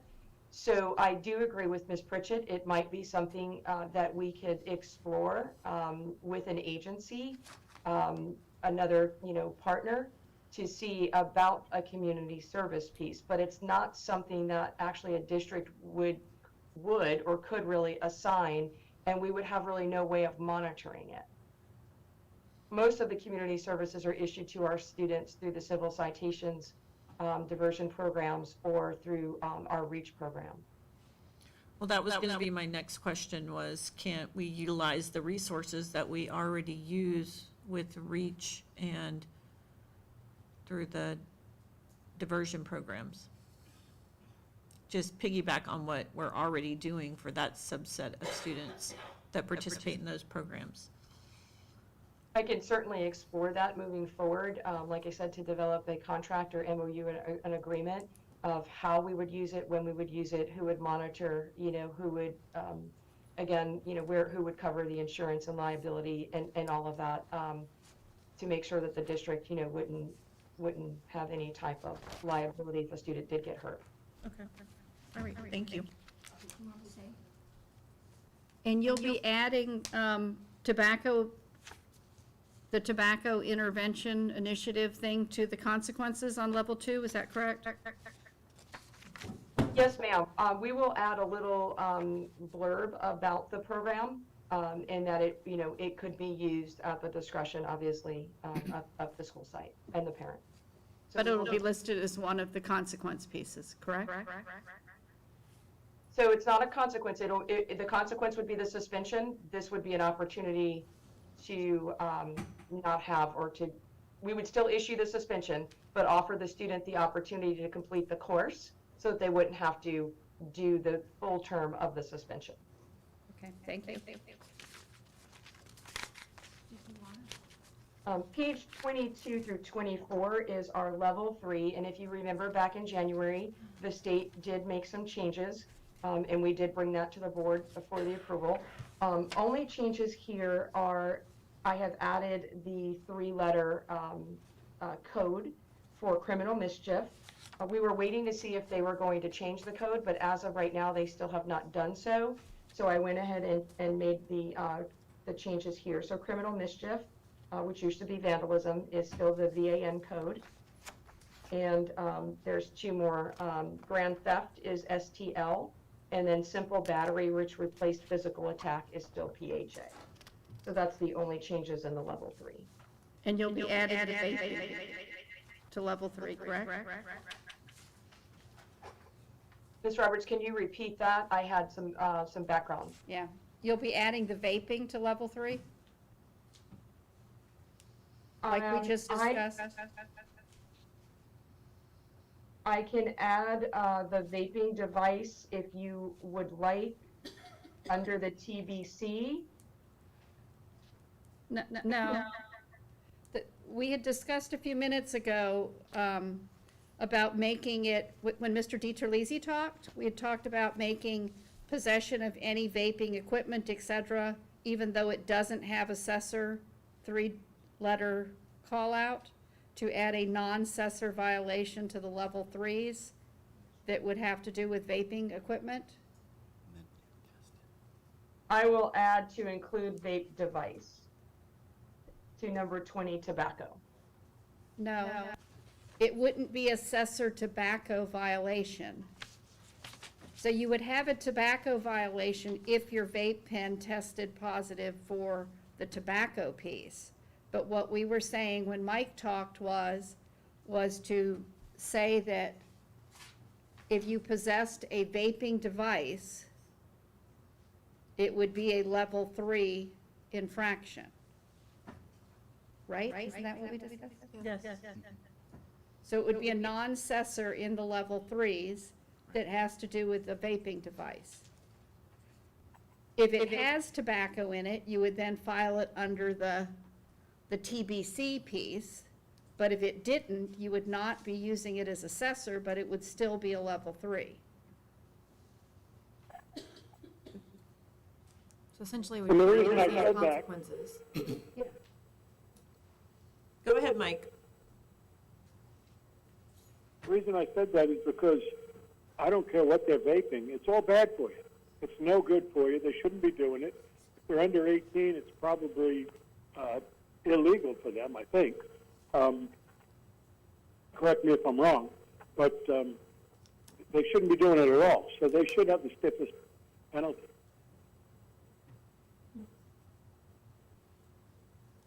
So level 3 is defined by the assessor, FLDOE, and the only definitions that we have in this section are from assessor. They're actually reported to the state. I've not ever included a locally defined infraction in this level. We can certainly explore that.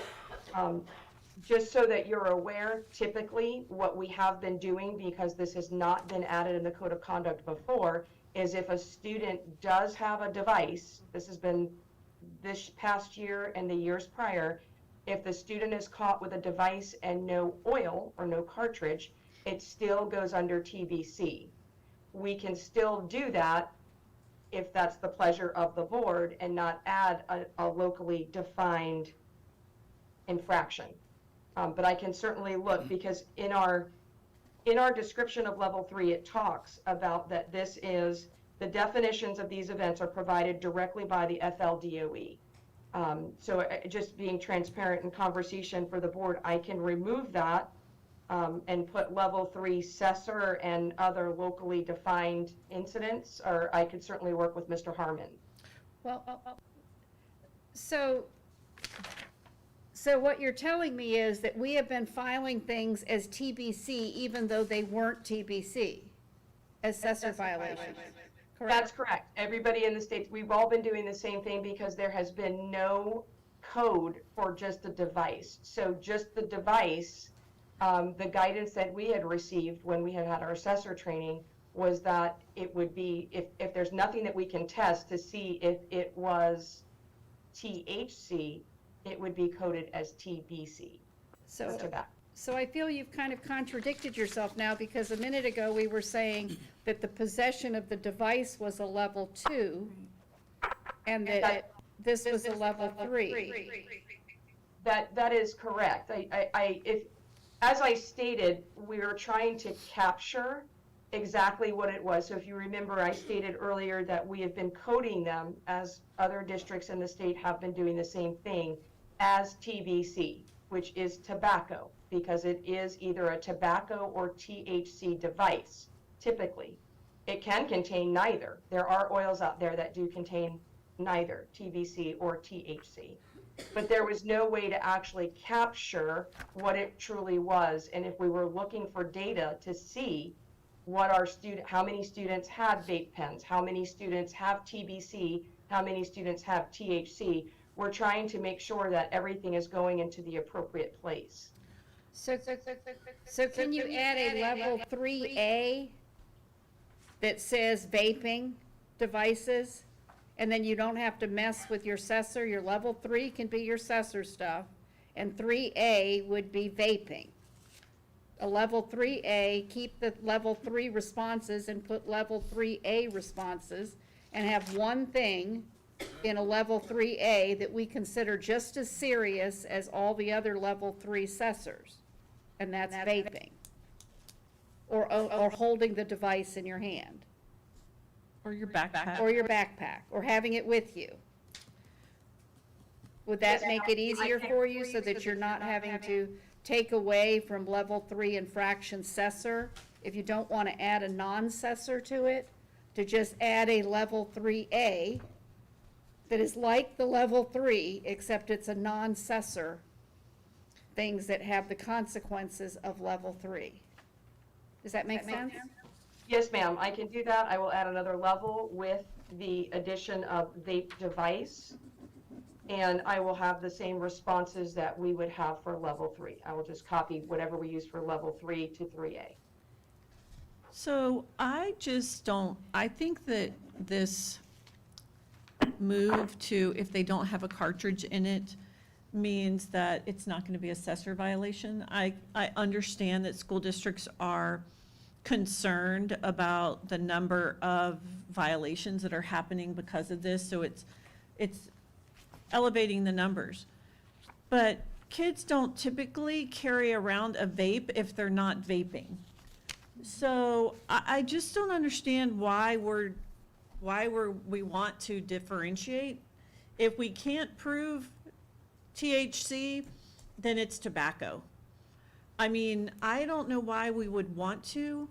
I think it's, to me, if we have to draw a hard line on vaping in general, I don't care what it is. So it should be treated at minimum a level 3 tobacco. And then we can truly see if the impact of our policy really made a difference by elevating anything. Our kids, maybe they're gonna they'll stop flushing things down the toilet. I don't know. But I just don't, I think we're trying to now manipulate the numbers a little bit because I don't we're wanna- reporting at assessor. Now they're being all reported assessor, which to me they should be. But under tobacco? That's the Well, part because they took the cartridge out? No, but because, so our assessor numbers for tobacco, even if everybody's assessor numbers for tobacco look higher Oh, yeah, than what they absolutely. really are. Well, we So I'm don't, not trying to hide No, the it's not. number. but we're taking, for example, a student that's possessing a vape pen that has taken the cartridge out and, I don't know, swallowed it, thrown it, flushed it, whatever they do with it, and we're treating it now so it doesn't, we want to move it to a place where it doesn't show up in Cessor. Because Cessor is what we have to report to the state. So we're moving that data to hold just for our own good, like, okay, here's the ones we found that didn't have any cartridges in them. Ms. Powers, Yes? Marcia, Yes. Mhm. maybe we should be contacting the DOE to find out if this whole vape thing there could be some recharacterization or yeah, you know what I mean. Categorically, it should be considered the same whether it's THC or tobacco, because both of them are terrible for students' health. Maybe we should be lobbying to get that done, and that way it's all is what it is. Maybe like Ms. Roberts said, there could be a 3A and a 3B, because if they want to know how many kids are smoking THC or how many kids are smoking tobacco products, then they'll be able to tell that much. Well, we kind of have that now, because everything, if you're caught with a vape pen right now, it's a level 3 infraction. It's tobacco, or whatever, yeah, it's tobacco right now. So we just don't know how many didn't have a cartridge in them. That's the data that we would collect if we create this another sub-definition of a vape device. So now we would Right, know how okay. many don't have a cartridge, how many had tobacco, and how many had THC. So can we just put something at the end of the assessor things that is a note that says, number 20, tobacco TBC includes all vape devices?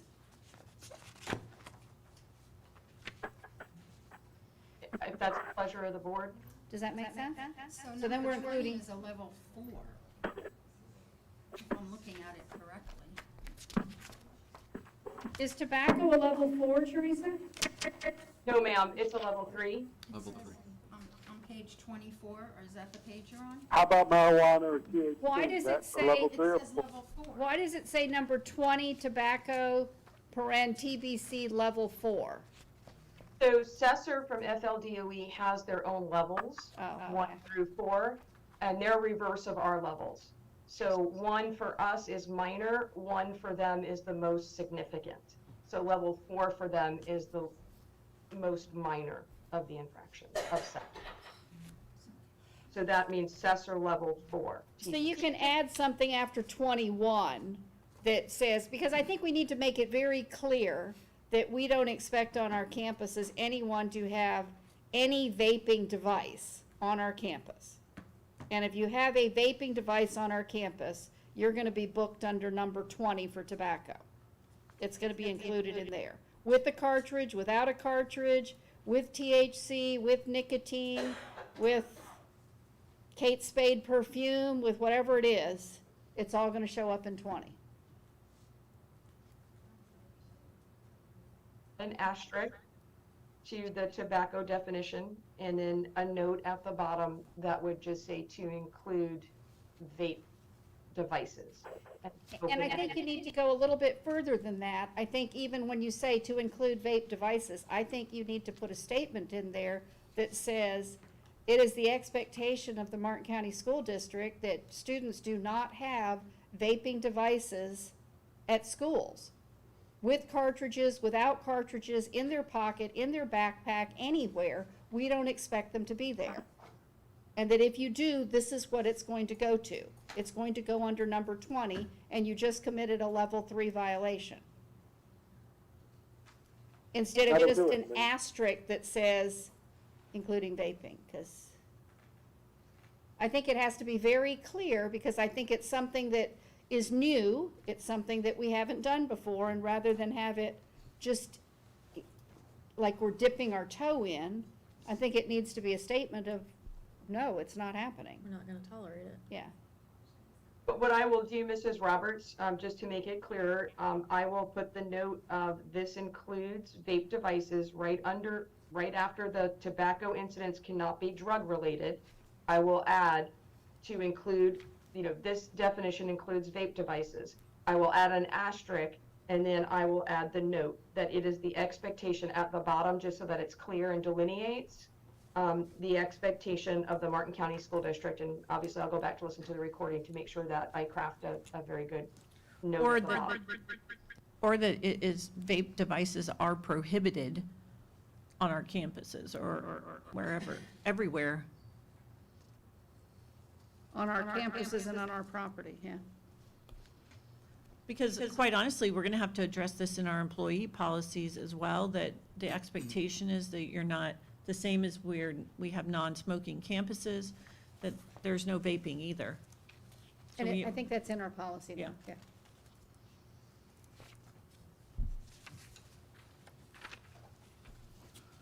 Okay. Okay, so I will not add the next section of the 3A. I will just, like I said, include vape devices to the tobacco definition, and then an asterisk with a note that explains our expectation and that vape devices are prohibited. Yes. And for level 3, you're also adding the little note about the tobacco initiative thing like you did in number 2, Yes. correct?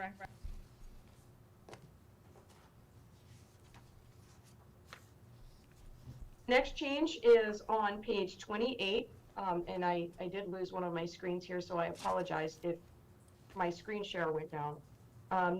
All I did here was just added policy 5610, removal of out-of-school suspension and expulsion of students as a reference.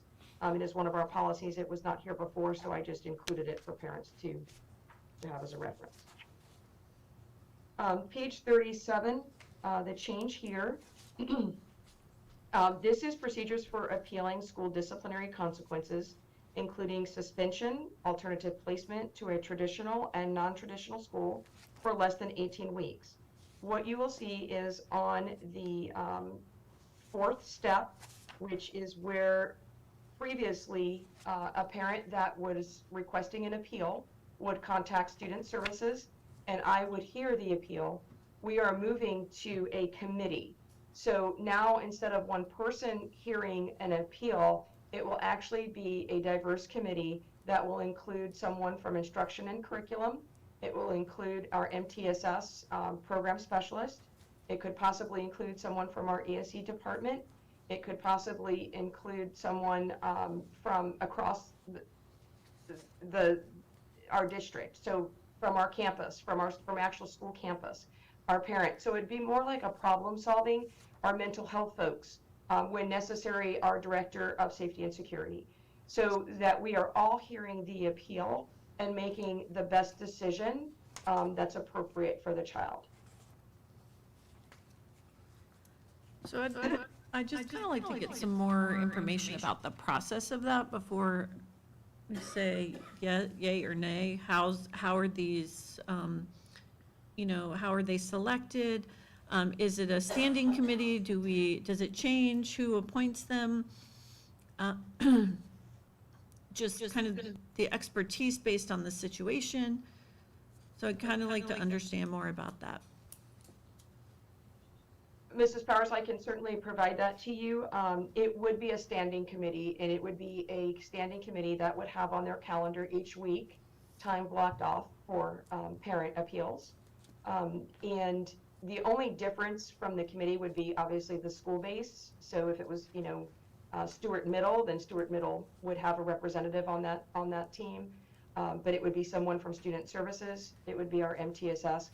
Those folks, again, in coordination with Mr. Main, we could certainly provide that information to you. But we really felt moving to more of a committee-based approach was more appropriate when we look at the fidelity and, again, just the one person hearing the appeal. I just kind of expressed and talked with everyone and just felt that the committee was just more of a team approach when we look at how we could better serve our kids. So I'm okay with it. I just want to understand it better, but also probably we'll need to address this in policy as well. Can certainly get you more information. On the next tab, it's page 36, you'll see the same thing. Again, this is for the 18 weeks or more. Again, the person that heard the appeal in the past has been me and Student Services, and then from me to the Deputy Superintendent, and then from the Deputy Superintendent if they'd requested a board hearing. Again, this would go to the review committee, so it would be a team of people versus just one person.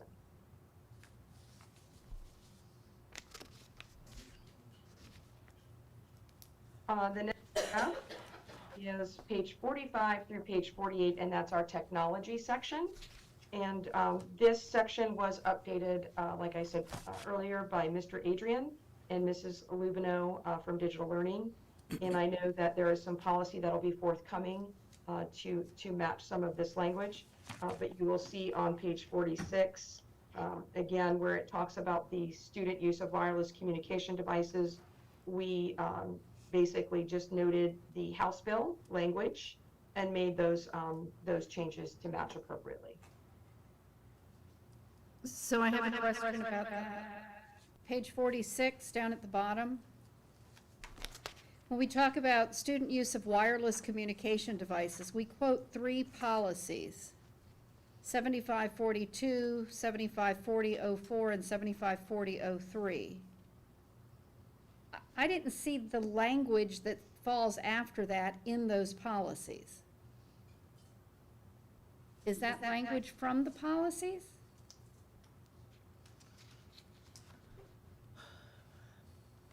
Mrs. Roberts, I'm going to defer to, those are not specifically a student service policy, so I will defer to Mr. Adrian to answer that. I do know that these policies have been referenced. Those weren't any of the changes. They have been referenced in our previous code of conduct under this section. Yes. Yeah, and the only reason I'm bringing it up is because as we're changing it, as we're taking out the line about for instructional purposes and about how we're adding a line that say you may possess a wireless communication device while you're on school property or in attendance at an event. I mean, are those specifically from those 3 policies? That is something that I think would have to require further exploration for those policies. And again, there are some contingencies in place based on the policy being reviewed by Neola and in the statute, Ms. Roberts. Right, but, I mean, I'm just concerned, so I printed the 3 policies, right? And I don't see any of that language in those 3 policies. So I'm kind of concerned that when we're saying these are the 3 policies that we're using, you know, I mean, it's almost like I would take out the policy Agreed. line that says these are the policies and just kind of go with what we want to do and say, this is our student code of conduct, and do that. But I think when you call out school board policies 7542 and the other two, it makes you think that this language came from those policies, when Correct. in fact it did not come from those policies. Yes. So I think that should come out. I also think the language from 7542, the very end of the 7542, which has language that says the owner of a PCD, but it can be anything, it could just be the owner of a device. Right.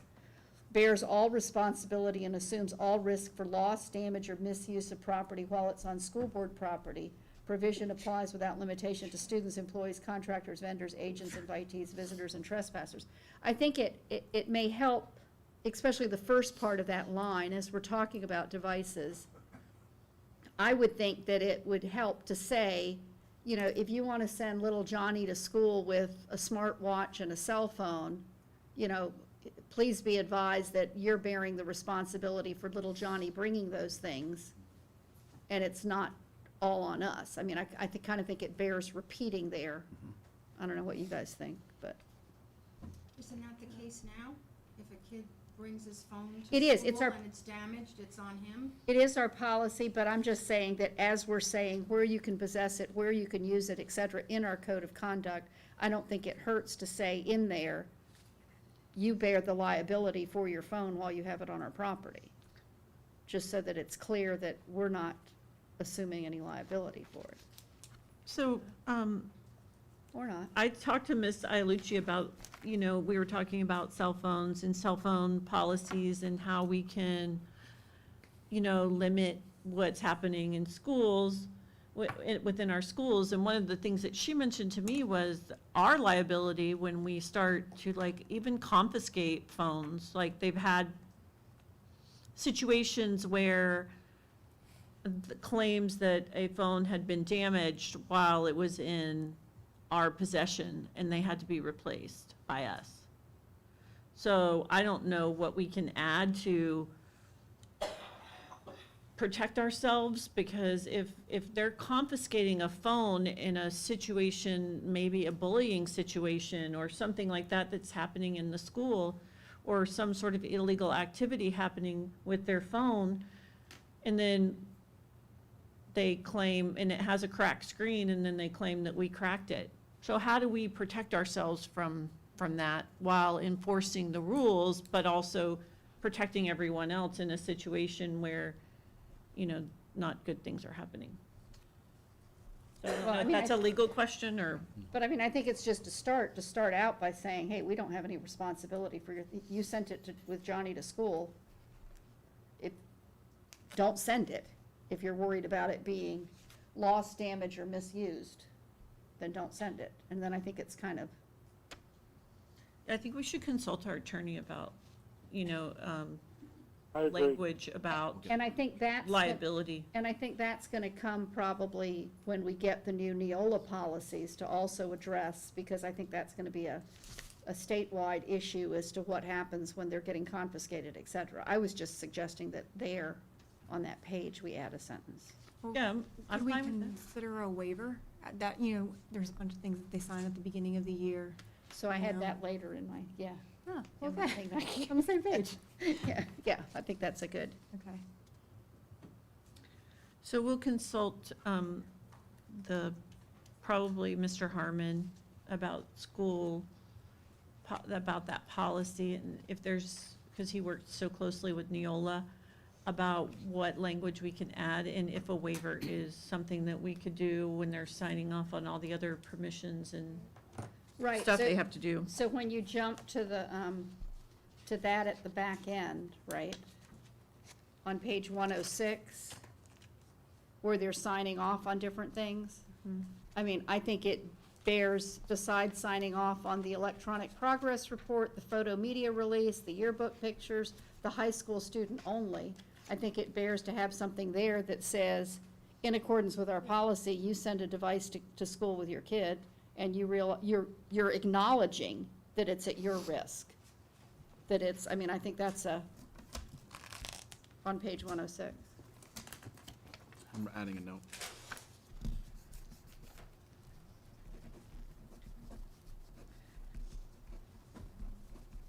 Sorry. Okay. So made note of that, Mrs. Roberts and Mrs. Powers. On page 57, we have added from our school board policy 8330, which is our student records policy, directory information, and this was on the recommendation of Terry Harmon. So I had a question about that. Page 57, your directory information. I noticed that it says, "The district shall make available upon request certain information known as directory information without prior permission of the parents or the eligible student." And that includes things like a student's name, photograph, address, telephone number, blah, blah, blah, height and weight. I can understand that you want to know in sports whether you're soccer players, that if I'm somebody, I can ask for do a public records request for your student directory and then match it up against your soccer roster and see whether my players from another team weigh more than your players or not, but. I don't know that, well. But when you're. You're always a few inches taller when you're doing the rosters, like, I might be 5'9", playing the center on the volleyball team, but I'm really, on paper, I'm 5'11". So I kind of thought in that whole directory thing, right? I mean, I realize that you're required for, if it's health records, et cetera, but for that information, I also thought at the same thing at the end, where we're saying you can or you can't. I don't even know why it's being added, but on that page 106, should we be having something where they sign off that they acknowledge either that they know that we're gonna do a directory unless they tell us not to, or something? I mean, I just can just see that as you read the code of student code of conduct, that you didn't really read really carefully number 57, and now you found out that your weight of your kids has been reported somewhere, and somebody's pretty upset about it. Date and place of birth, I mean, it seems to me kind of like you're looking for how to get into somebody's password information. I mean, I'm surprised they don't put down your mother's maiden name in there, so we can have that there too, but. And your pet, first pet. So this directory information came from Mr. Harmon? So the recommendation to include it in the code of conduct did, Mrs. Roberts. The actual language of directory information is in our effective or active school board policy 8330 student records. So that might be something that we want to bring to the board, that policy. And we can certainly, again, talk with Mr. Harmon, but that was something as far as directory information, it needed to be in the code of conduct. So 8337 is our policy where we get information from students. But does 8337 say that we can release it with or without parents' permission? 30, the directory information, and this is what I gathered, was information that we needed to let parents know that was allowed to be shared.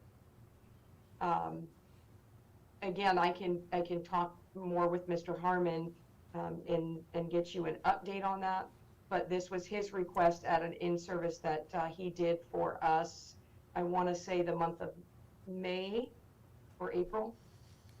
Well, I think it's disturbing that just because we have information in our student records thing, I would think that if somebody did a public records request for student information, that some of that information you wouldn't be revealing, I would think. I mean, I don't know, but I would be a little bit concerned, if I had a student, I would not be giving you the correct place of birth, their birthday, et cetera, or their height and weight. I would make something up.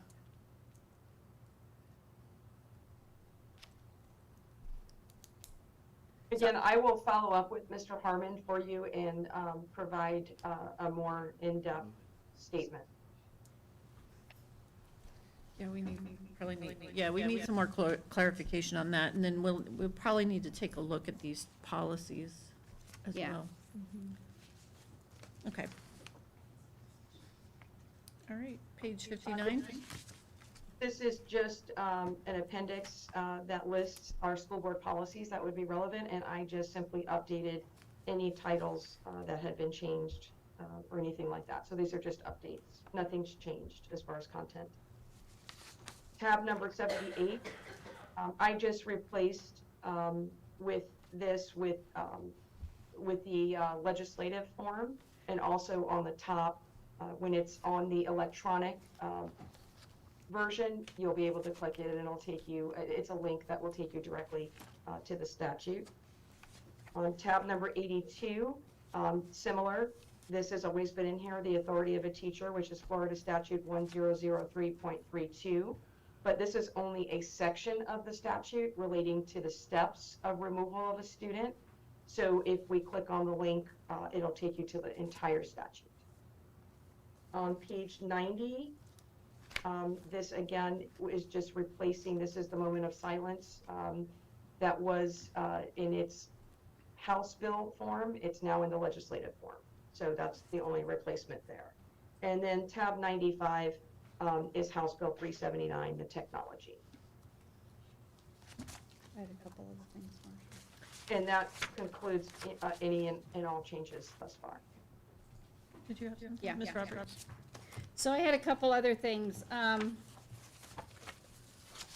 this may be more for the superintendent to look at. So when we talk about, on pages 5 and 6, and we talk about expectations of school staff, administrators, et cetera, I know that there's been an issue with recording attendance. So hopefully that's something that's being addressed, and moving forward, because we do have all these things that have to do with attendance. I know that because we're not recording it consistently, that quite often the consequences for tardiness or bad attendance are not being enforced because we're not recording it. So if we're not recording it, then how can we possibly be, so that's kind of catch-22. I also know, and I know my fellow board members have gotten the same thing, is, we talk about damage on page 6. We talk about damage done to school property by a student, blah, blah, blah, et cetera. And I know that when we get close to graduation every year is when we send out something that says, oh, by the way, your laptop charger, we're going to charge you for that. We're going to charge you for a broken computer. We're going to charge you for something. And I think that some of those charges have been carried for a period of time and are not charges that have just happened in that current year. And I almost feel like, especially for students that are getting ready to graduate, instead of hitting them with that right at the very end, you got 3 weeks until graduation, and by the way, bring us a check for $200 or you're not going to get to graduate, and we're not going to do that. I almost feel like we should be doing something at the beginning of their senior year that says, hey, just so you know, we have these things on our books that you, Marcia Powers, owes us for. And if you want to take some time to try to settle these things up now and deal with that we won't be deluged with those things right before graduation of I never broke my computer, why are they doing this to me, et cetera. And in that same correspondence, we could be saying, you need to be advised that as your student gets to the point of graduation, 8 months from now, all of these things will have to be settled, including any damages or anything that's happened during this senior year. So they kind of have a little bit of a heads up, I think, can kind of. No, and I appreciate you bringing that up. Dr. Adrian is here and can mention some of the steps that we've taken to remedy that. I know there's going to be a year or so where that is behind. However, we have brought that all the way down to the elementary level, where at times the elementary students were leaving elementary with obligations, going to middle school, leaving middle school with obligations, and then the high schools are doing a much better job to catch up to get those fees paid. The elementary principals are now responsible for making sure that they're receiving a report and working towards getting those obligations met by the time they leave 5th grade, so that we have less students moving up or matriculating through the grade levels, so that in time, by the time they get to high school, those fees will be much less and typically will only incur the fees that they had assumed in high school during their time there. But I'd like for Dr. Adrian to maybe add. Right, and even so, during those first 3 years of being an irresponsible high schooler, rather than waiting until a month before you're supposed to graduate and letting you know. I mean, I think if we're a little bit more, but anyway, Mr. Adrian, sorry. One of the things that was implemented in September or October was through Focus, parents will receive a monthly email at the end of the month letting them know not only technology fees, but if it's a band instrument or a soccer uniform or anything like that, any fees that they have inside of Focus that they've been charged, they will receive an email with that invoice. Okay, that's good. Text message as well. And a text message as well, when it goes, when they're charged, whether it's a badge or anything else, they get a text message that night and an email the day that the charge is received. But if somebody can look, when we start this next year, look at our senior class that we have starting the year, so that if they got a message and didn't pay any attention to it, so if you start the senior year and we send Marcia a message that says, oh, by the way, you need to know that you had these things for the last, that you might have been ignoring, but you just need to know, so that then at least we can say with some degree of confidence when they're a month before graduation, well, remember you got this, here's a copy of what you got, so that at least you kind of, Got an email and a text every month. yeah. Every and month it's sending it. Is it right? sending it every month or just when it's in It's sending turn? an email every month. The text message is sent the day that the fee hits. Okay, okay. Maybe we should send a text message, continue to, We'll have to look into. until they block us. Yeah, Which is a problem. thank you. On page 10, it talks about excused absences. And there's A through L of excused absences. There is not an excused absence that if a parent feels that their child is unsafe. So I take the incident that happened at Jensen Beach High School where, or I think it happened pretty much everywhere, but it was happening all over. It was the cut and paste where something bad's gonna happen, don't come to school today. I think there were some Jensen Beach High School students that the parents were like, I don't feel safe sending my child to school today. I'm keeping my child home.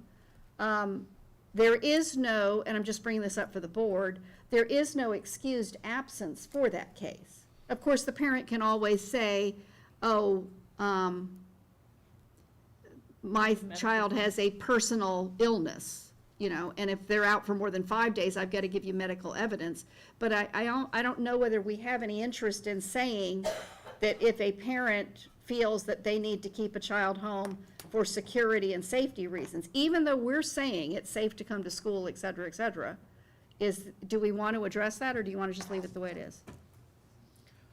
So, I don't know, I have to think about that, but what I know in some situations, my biggest problem with that, and it did stem from the Jensen Beach High School incident, which, I mean, obviously, I feel like our staff and our school and the sheriff's department responded the way they should. It was scary. A lot of kids were frightened by that, but you can't take a chance that it could have been real. It could have been.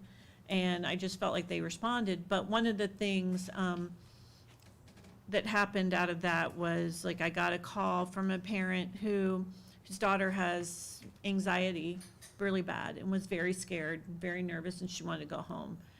And the school refused to let her leave, told her that if she left, she would not be able to go to prom, and it would be an unexcused absence. So I just think we have to stop that type of punitive, as we start to talk about mental health next, that there are real issues that our students are dealing with, and we're, I don't know, I felt, and I happen to know the parent, and I know the child, and it broke my heart, because she stayed at school, even though she was scared and she wanted to be with her mom. And she stayed there because she was threatened that she wouldn't be able to go to prom, and she wanted to go to prom. So, I don't know, we've got to start, I don't know, thinking differently, I don't know. There's always gonna be kids that are gonna abuse our compassion and empathy for others in their situation, but I don't know. I mean, I know the superintendent addressed that we will not use things like that as a threat to students, but. Do you think letter L covers some of that? Extenuating circumstances determined by the principal or designee in accordance with state laws and school board rules. It does, but if it's the principal that's saying this is gonna happen, then it's a, Well, I think the solution is that principals need to be told, if the student doesn't feel safe, that's an extenuating circumstance, and you are to let them go home. I mean, it's, right? Isn't that how it was solved, basically? Yes, and I would advise the board to allow staff to determine Yes. via a national event or a community event or a documented risk or threat to be the determination with our staff working in conjunction with safety and security and the sheriff's office to determine and put that messaging out to our principals that this would be an event that we are excusing for those students. Right, I so the would communication caution. beforehand, like Correct. proactive. Yes, I would caution adding additional to or excusing all, to Mrs. Power's point, that we will have some who do abuse it. However, we need the ability to be able to make that determination with our staff and with the local agencies, and then push good information out to say that this would be considered an excused absence. That might be the way to. yeah, and I think it needs to be handled so it's universal, so it's not one principal deciding, in my school, I'm gonna use L, and in your school, you're not using L. You Right. know, I mean, I think the district, Comes from us. the superintendent needs to be able to say, this is what's gonna happen, and this is what this looks like. I'm on pages 63 and the other ones where you have the board policies. Can you just check to be sure those are the most updated policies? Some of those were just recently redone. So if we can check to be sure that those are correct.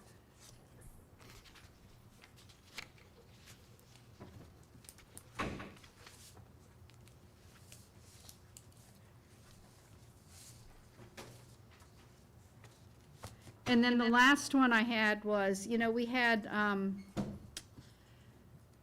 think it was about vaping or fentanyl. It was vaping and fentanyl, and I know that you all probably got an email or something from one of the county commissioners about fentanyl, and students had to opt in to see the fentanyl presentation instead of being able to opt out of seeing it, you know? I mean, it was one of those where, so they had to bring a permission slip in that said, you can go to this, so that the fentanyl presentation was, I don't want to say poorly attended, but less attended than it could have been because of that, you know, so you send a letter in with your child doesn't turn it in, so your child doesn't go to the thing. So I don't know if, when we're doing the forms, whether we want something in those you know, where they're doing those releases on page 105 and 106 that has to do with fentanyl, vaping, and those things, where the parent is right now giving us permission to see those presentations that have to do with health, or?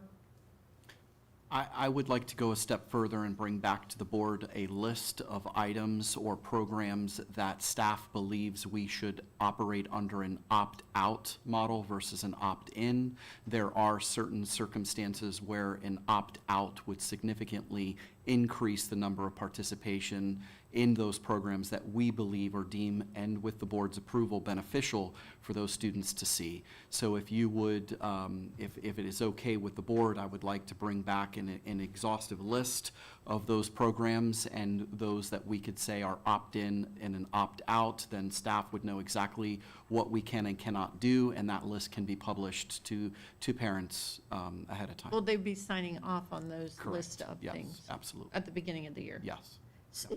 And so what I'm concerned with is, as we have on page 106, lists of things that parents are signing, they don't all pertain to the student code of conduct. So there may be things that, for instance, the yearbook one, permission is granted for the school or district to use my child's photograph in the school yearbook. So if I were a parent, I would be thinking that my complete list is being shown to me in the student code of conduct. So I think that list, when we weigh in and we approve of whatever that list is, the whole thing needs to be printed in the student code of conduct Yeah. and included there, because if you're gonna put the yearbook in there, rather than have some extra form. Yep, and I would just, the caveat that there may be a program added after the board has already approved the student code of conduct, so some language there would Terry. I would ask that we work on something and be able to bring something back to you, but I have in my head something that I think could work with staff and get you to where you are asking us to be. How are we gonna track all that? How do you, I mean, an Excel spreadsheet? I mean, is that something that Focus tracks? That's We a do- lot. It is a lot. To look at, a we have a teacher to team look at a roster and go through every child. If we have a list of 30 things that Yes. we want you to opt in or out of, We can build that in Focus. That's It can be in Focus. Yep. Thank you. I just had one other thing. Does anybody else have anything? On that page 82, the authority of teachers, I don't know if it's appropriate to enter here the information about House Bill 1035, which was the, about breaking up fights and preventing assaults and giving teachers the presumption of acting lawfully. I don't know if we need to add something about that into, this is the appropriate place. If not, we need to address it somewhere in our policy, probably. I think we should just add it. Right after that, at the bottom of page 82, pushing to the next page. Comments? I'm good with that. I'm good with that. That works.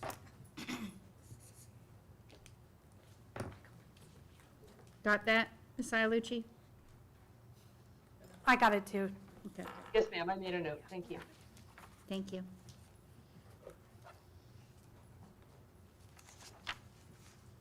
Okay.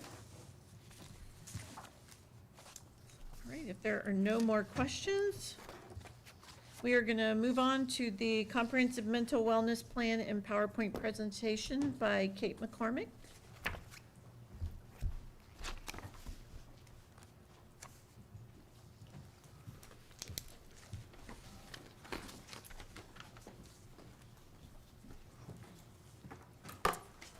Good afternoon, or good evening. Madam Chair, Board, Superintendent. I'm Kate McCormick. I can use this. Yes. Okay. So I appreciate you reviewing this in a workshop format, which would allow for a little bit more discussion and information to be shared. As I said last month at our mental health proclamation, which again, I want to say thank you for that, was pretty significant and meaningful to our district and the community providers and the kids we support. So I wanted to go over, and I always think it's important to start with the why. Why does this matter? Why are we doing this?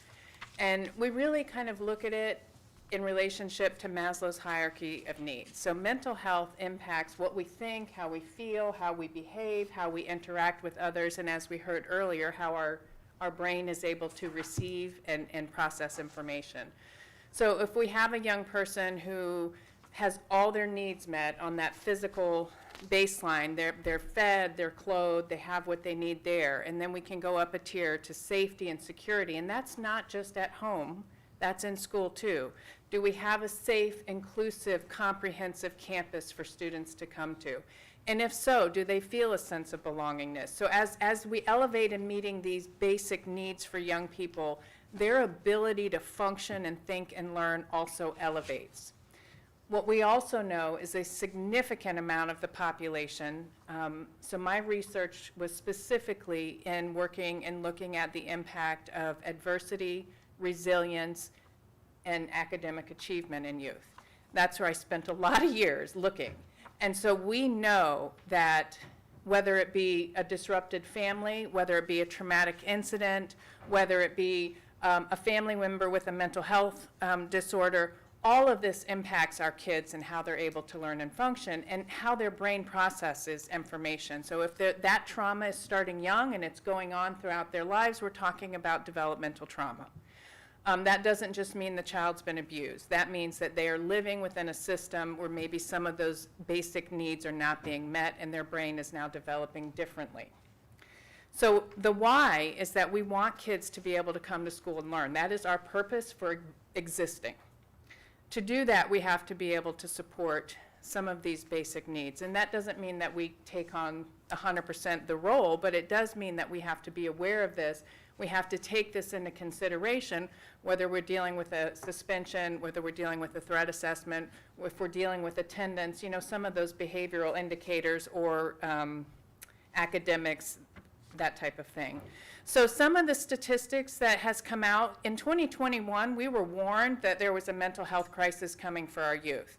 On the tail of COVID and the impact that that has had, not just on children, but on families and society as a whole. We knew that this was coming, and it is happening. So I look at this and I say, okay, 16% of youth between 12 and 17 are going to report suffering from a major depressive disorder within the past year. That means it disrupts their ability to function. What that tells me, in a class of 20, I have at least 3 kids who are having, at some point in that classroom, a major depressive disorder. If I have a class of 30, now I'm talking 4 to 5 students. And so those numbers are very real and impactful to a classroom. Now we go school-wide, okay? We also have over 6% of youth, which I want to say is 1.5 million students who are reported having a substance use disorder in the past year. We've begun to see some of that number in our discipline. Another important indicator, and because of my role, I am the trainer for the district on our threat assessment process, but I also oversee the mental health program. And I can tell you that on every significant threat assessment I've sat on thus far, we have had a student likely with a mental health disorder at some level. And were not identified. So we need to be really starting to take that into consideration. What is it that's happening? It may have been something that was noticed. It may have been something that, for whatever reason, it didn't get really thoroughly explored. So I think that that's an important piece, because only 0.7% of these kids are identified with any emotional disturbance and have the supports and the safety in place that come from an IEP. I think it's important that the Surgeon General just released an advisory warning on the impact of social media. 95% of kids 13 to 17 and 40% 8 to 12 are using social media daily, with an average use of 3.5 hours per day. The research has shown that 3 hours a day or more increases depression, anxiety, as well as impacts their sleep hygiene, and we've seen that in school as well. 46% report decreases or disruptions in body image, and 64% are exposed to some type of hate-based content. Again, thinking about our sense of belonging, we go back to that Maslow's hierarchy triangle. So this is as significant as a parent, as a clinician, this is significantly concerning. I will say that there are elements, I'm not going to say all social media is bad, but there are elements that for some of our minority or marginalized populations, they have found a sense of likeness and not being alone. But I think we have to be very careful with that, and ideally, we have parents involved in those conversations. I don't know if I just fast forwarded. Let me go back. Can I go back? There we go. I still think it's important to look at the impact of suicide. It remains the second leading cause of death for children between 10 and 14, and the third for 15 to 24. Pediatric suicide rates have tripled. For every 100,000 suicide attempts, there are roughly 100 to 200 suicide attempts for every suicide death. So we have students attempting the 100 students or 100 children attempting suicide for every one who dies. That's significant. And then I would say again, 18% of high school students have reported having serious suicidal ideation. And then approximately 3,700 children in grades 9 to 12 attempt every day. So these are nationwide statistics, but to me it's heartbreaking. We have been really blessed, and I included it in the actual comprehensive plan, that we have not lost a child to suicide in Martin County since, I believe, 2019. However, Martin County's rates are still higher than that of the state. So that is in more detail in your plan. So I keep knocking on wood and hoping and praying that what we're doing is making a difference and there's more support in place, because one child dying by suicide is too many. Oftentimes, my team goes into the elementary schools where a threat or discussion or talk of suicide is expressed, and we go in, and the school counselors, our team, they do the risk assessment. Sometimes people are a little bit dismissive of that because they think, oh, they're just little, they're too little. They don't even know what they're talking about. Research has shown that they do know what they're talking about. In 2021, the National Institute for Mental Health did a study on suicide in children 5 to 11. Over 20, almost 30% of them experience some form of trauma. 40% experience multiple traumas. Almost 40% experience some type of family problem. And over 30% are experiencing some form of school struggle, whether it be suspension, changing schools, academics, behaviors.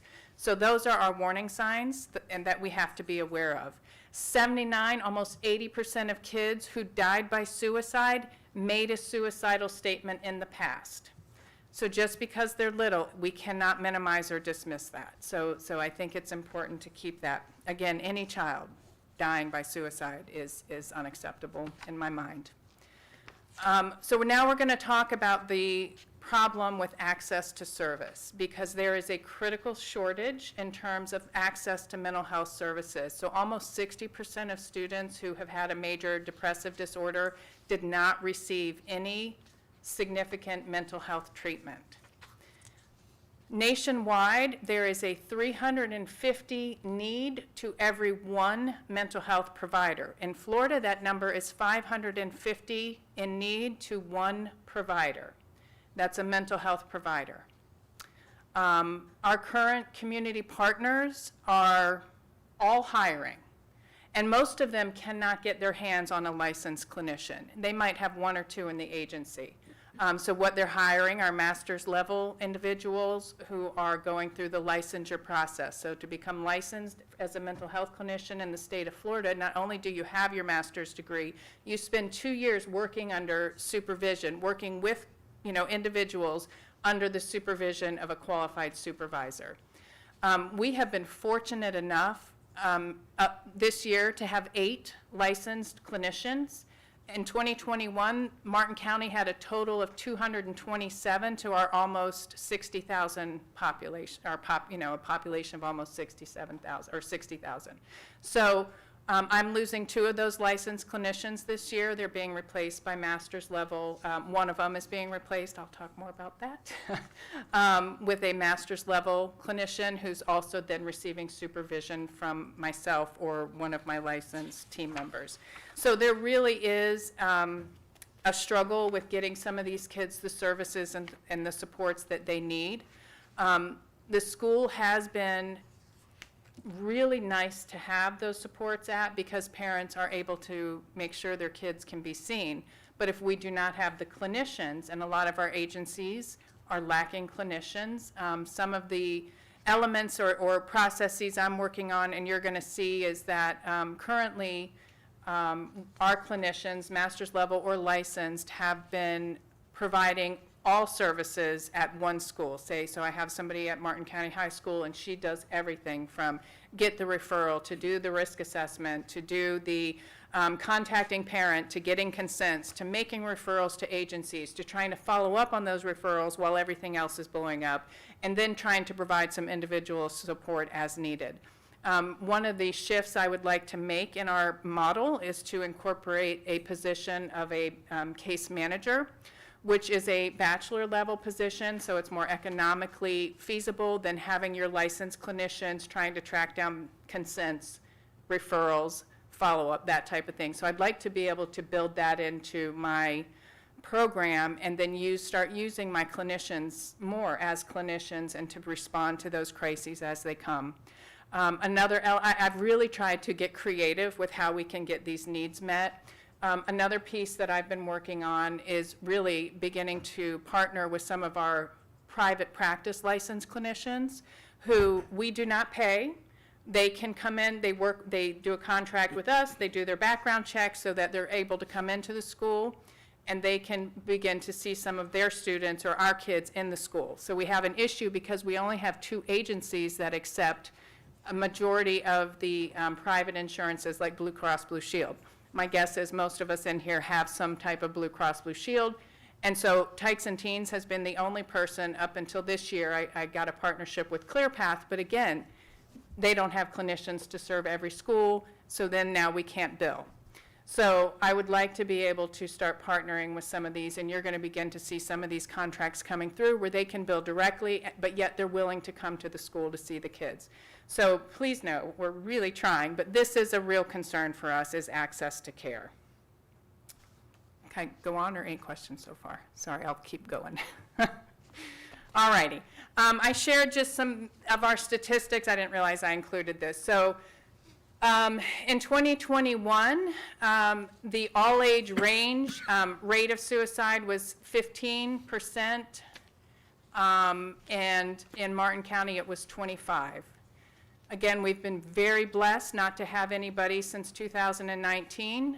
However, our young adults, we still are seeing our 19 to 24-year-olds, what we call emerging adults or young adults. For some of those are still our kids, you know. I mean, some of our kids are with us a little longer. And then, of course, our adult rates are significantly higher. I don't know why that is. I don't work with the adults at that level, so I can't give you an idea. But, you know, like I said, I've been grateful that we haven't lost any children. So I'm going to flip into and look at our comprehensive mental health plan. One of the issues when I took this position a year and a half ago was that we really didn't have a systematic tracking process for the referrals that the mental health team saw. We didn't have a very good process for reporting to the state the mandates that, you know, if we do a referral for in-school mental health supports, that student's seen within 15 days, or we do a referral to a community-based provider, that student's seen within 30 days. And that's part of what statute says has to happen. So this year I was able to work with ET to build that into focus so that we now have access to truly monitor kind of a standardized how, you know, what kind of referrals we're getting, what kind of services we're providing, who we're making referrals to, the dates that it's opened.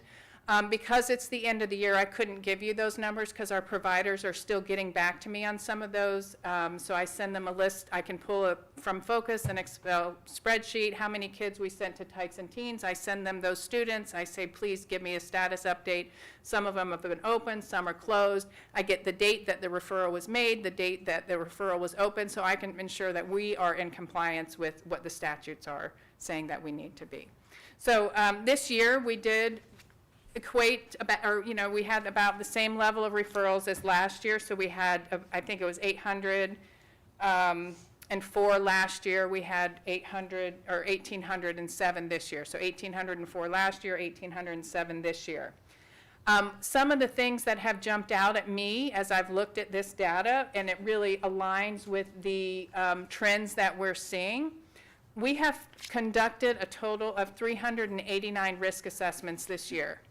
That is students who have made any kind of possible comment related to hurting themselves in some way, shape, or form. That doesn't include the threat assessments. Last year, we did 253, so we've had a significant increase in risk assessments. Our Baker Acts were 17 last year, up to 44 this year. That's approximately 11% of the risk assessments. What that means, and as a licensed clinician who is in the schools doing this, I can tell you that the majority of times, we do not want to Baker Act. I had my entire team trained in what we call QPRT, which is kind of an evidence-based suicide prevention, as well as treatment, safety planning program. So the entire team was trained so that we were not jumping to a Baker Act when we really could. You know, it really should only be used in times of a crisis. So of those, we're talking 90%, we've been able to work with families, ask them to voluntarily take their students for assessments or to reach out to their mental health providers. So we still had 11% that we felt were at significant enough risk. They're using a standardized assessment and measure so we can always support our decision. Now, part of it is that some of these Baker Acts are being initiated by law enforcement. That is something that I personally, and in working with law enforcement, which I work with every month, we meet for a Baker Act task force, that is not a role that they really feel should be in their domain unless absolutely necessary.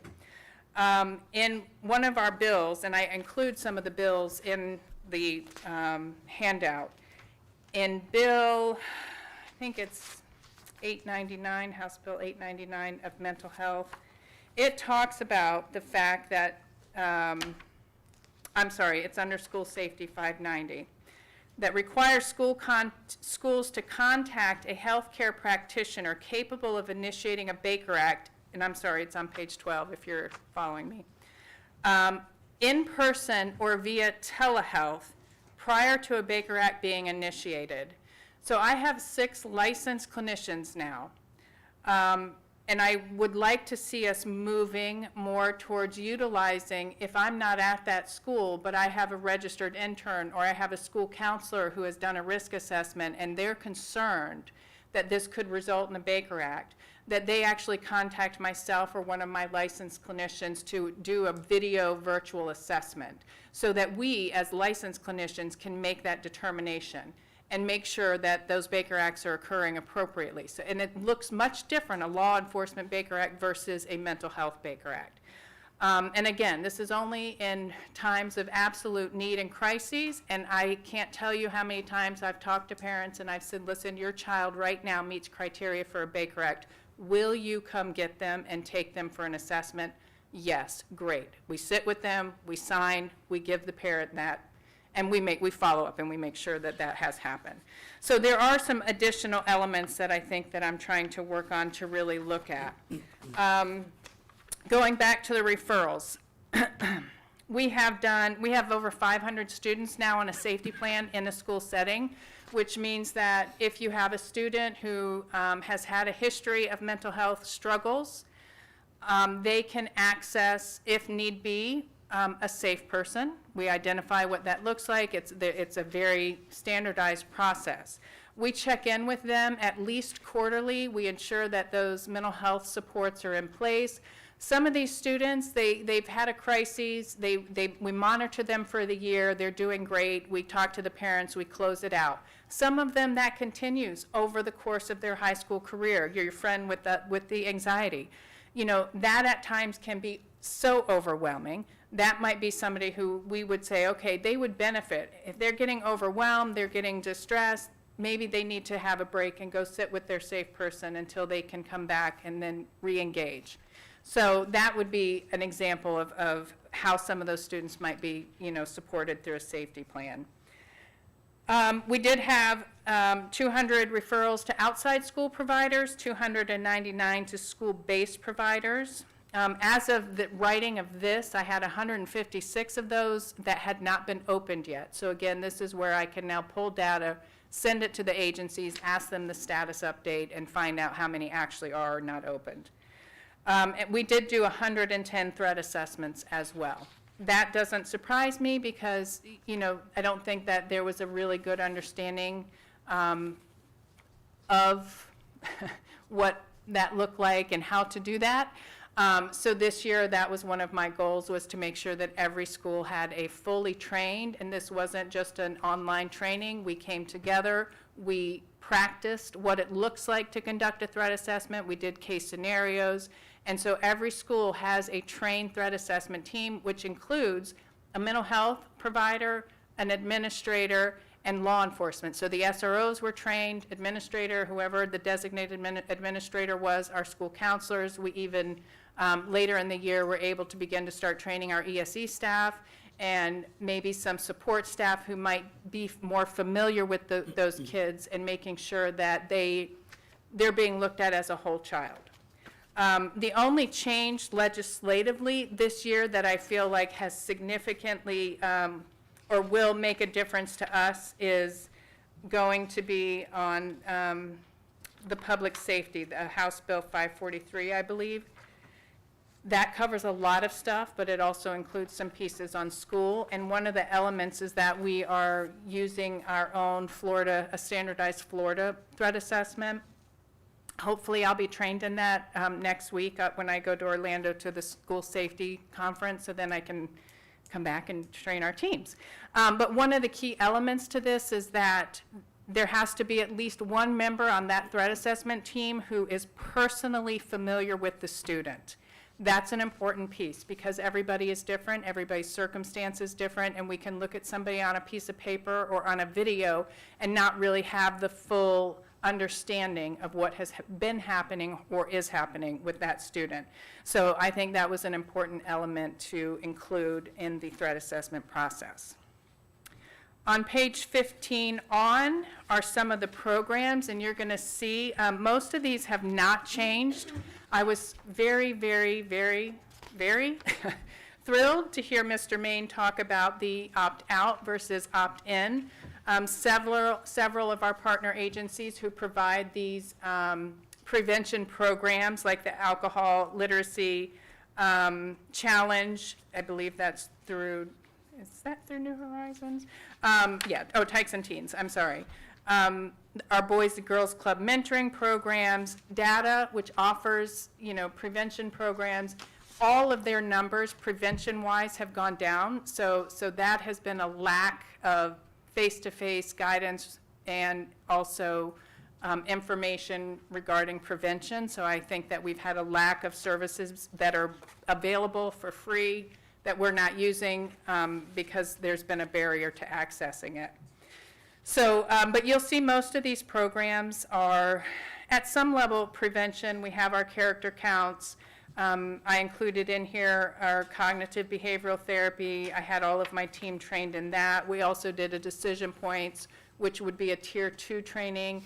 I'm looking at possibly becoming a trainer for that because that would be something useful for school counselors or anybody who could provide a small group intervention towards kids who are having problems with making good choices. So I've personally been able to do a little bit of trying it out at a 5th grade level, although it's geared more towards middle and high school. So I think that we're doing amazing work. We've really, since, I've said it before, I grew up in Martin County. I've been here for many years. I was at Martin County High School, and these were not programs and services that were in place at that time. And I was one of those kids that could absolutely have used them. So the fact that Martin County has taken the step forward is really exciting to me. And I a lot of what we reviewed in here is in here, just snippets of it, the programs and supports. Before I get to the budget, I would like to discuss one other piece. We, are required by the state to educate all school staff in youth mental health first aid, which one of our participants mentioned earlier. We are required to be at an 80%, minimum of 80% by July. We are at a minimum, the last time I did the numbers, and we have a huge training tomorrow, we had a huge one last week, and we have another one June 27th. Right now, we're sitting at about 90%. So we have done remarkable with that. We had heard questions earlier about the tobacco prevention and is there anything for parents? So one of my goals, being a parent, being a mental health provider, being a member of this community, has been to how do we connect those support resources from the community with bridging that, collaborating with them. There is a grant that has been written or is in the process of being written through the Education Foundation, and one of those elements that I was requesting was books for youth mental health first aid, because I really would like for us to be able to bridge that gap. And if you think of CPR, how do we know if somebody's, having a health crisis, right? Same thing goes for mental health. And so it really is a 6.5-hour training. Myself and my team are willing to train anytime, anywhere. I really wanted to reach out to parents, churches, groups, sports athletic leagues, anybody who would be willing to spend some time getting some education on what mental health is, what it looks like, the signs, reducing the stigma, learning about the supports that are in the community, in the school, and really opening the dialogue for us to talk with families about what that looks like. That has been one of my goals since stepping into this position. I know it takes time and some money, so we're working on all of that, but my time I'm willing to give because I think that's really important. I think that one of the concerns I have when I'm doing risk assessments and when I'm with kids is I will have some of my most severely challenged kids tell me their parents don't believe in mental health. And I would love for mental health to not be a real thing, but it is. And so if we could start to educate parents so that it's not so scary, that we can, there is support. It's not hopeless. It doesn't mean your kid is struggling forever. It just means that sometimes life is a little bit hard or scary, or maybe I'm genetically predisposed, but that's a whole nother thing. And that there's support and there's help and we can go on to have really healthy lives and we can live, laugh, and love, as we say. So, any questions on any of that? I know it's a lot. Yes, ma'am. So can we go to page 15? Yes, we can.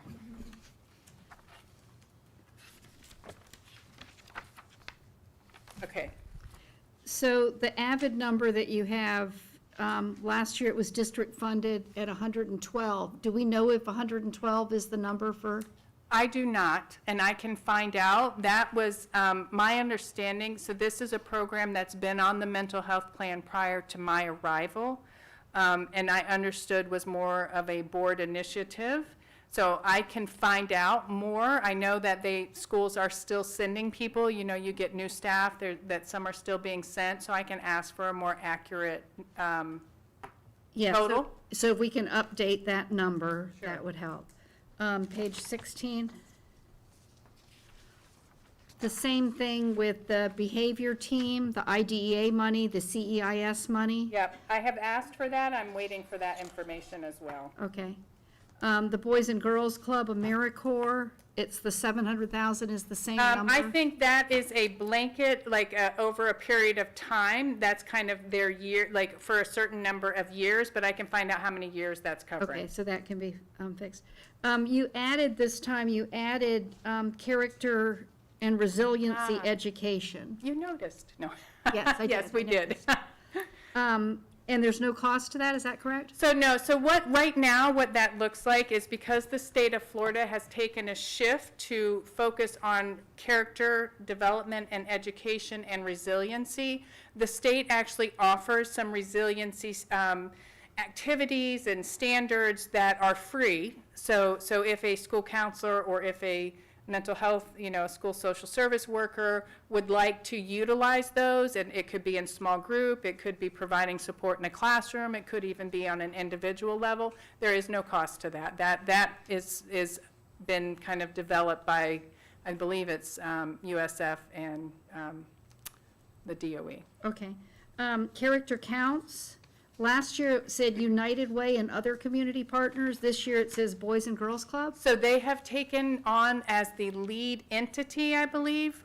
So that has shifted from United Way to Boys and Girls Club. Okay.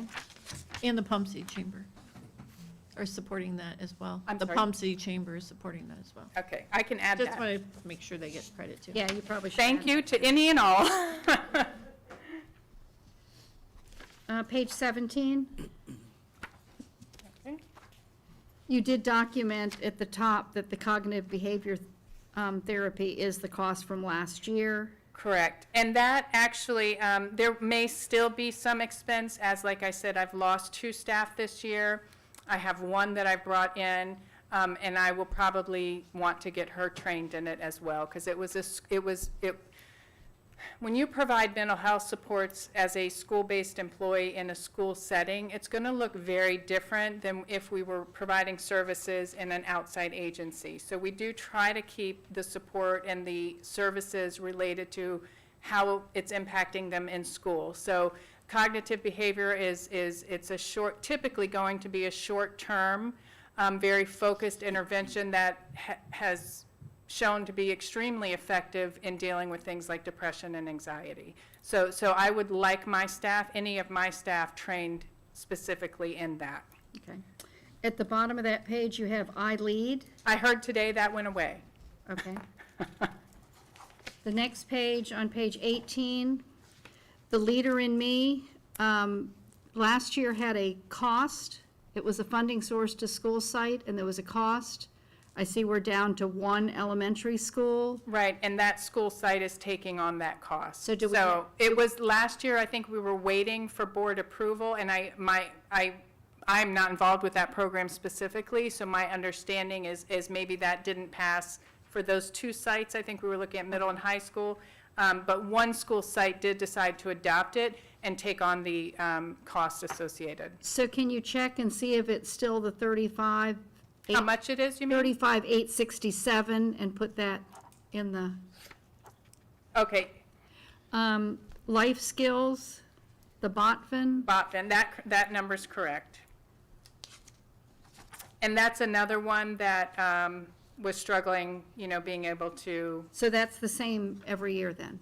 this year, I asked them for their numbers, and this is what they sent back. Last year it so, was 82 also, Yeah. so that's why I'm, Yeah. I can double check. All of my providers, I did send a request to for updated, but I can absolutely double check that one. okay. And then that mental health, first aid, suicide prevention training is the 6-hour course that you're talking about, we have a compliance. Yeah.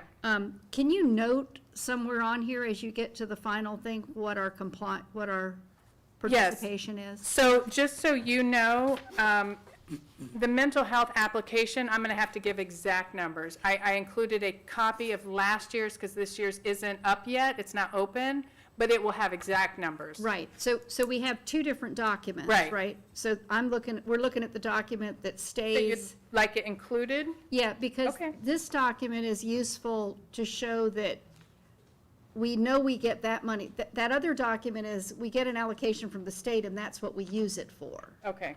This is a more comprehensive document that kind of shows, this is the entire picture of what the district is doing as far as mental health goes, and has the ability to put a price tag on that, so we kind of know so we can kind of emphasize the importance, see where our gaps are, and see whether we have community partners that can come in and give us some assistance. Perfect. PBIS, on page 19, last year's PBIS had a state grant for support and training, has that gone away?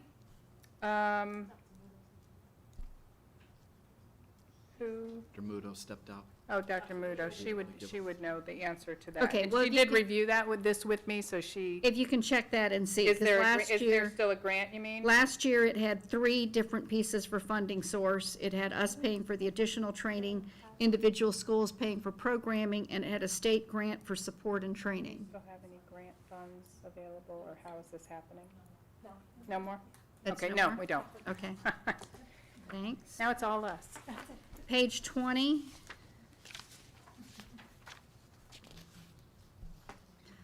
The prevention intervention specialist. You added the 10 MTSS supports paid for by the millage. You updated the mental health allocation, but your numbers are the same for Title IV, for the general fund.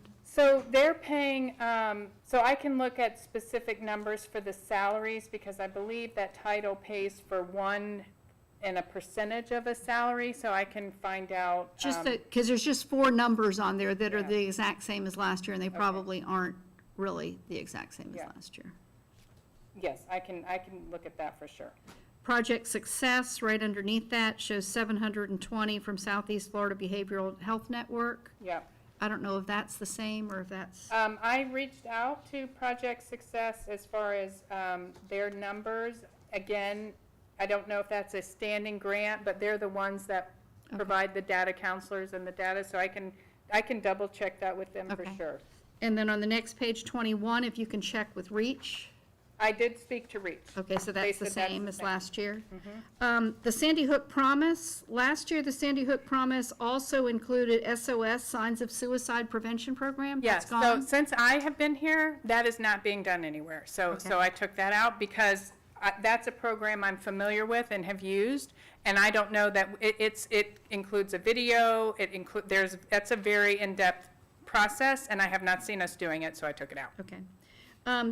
The school social service workers, Yeah. last year we had 12, we're down to 9 now, is that what we have? Well, so right now I have 10 positions, and we had a grant-funded position, and then myself. So, because I also have carried a caseload. Right. So, right now, like I said, I have 10, and we included, I believe, our, well, she's here, the teen parent, but she doesn't come out of the mental health allocation. So, if you. So last year, we had mental health allocation funding 12, and 1 being funded by the grant. Right. And then we had the teen truancy, and we had the mental health manager. Right. And so I lost 3 I lost 1 at the beginning of the year. Right. And I have now received 1 formal resignation and 1 pending resignation. I had somebody, I was able to hire an interim, because one of them went on maternity leave, and she's the one who has now formally resigned. So now I'm down to, like, current staff is 10. So. Okay. You took out Speak Life, we're not doing that anymore? Well, it was the same program, so we're not, because many of the kids would see the same thing this year. So this year, that is not a prevention program that we're not going to do it again. Kate, Yes, but there is curriculum that goes with it. They Associated. don't have to go watch the movie, but there's ongoing curriculum for the different grade levels. I think it's. is there an something worth looking expense associated with that? at. I don't. If we bought it the There first is. time? Yeah. There is. There is, but I think we paid for it already. We paid for the, yeah. Oh, they did the curriculum. You can come up, because you're the prevention person.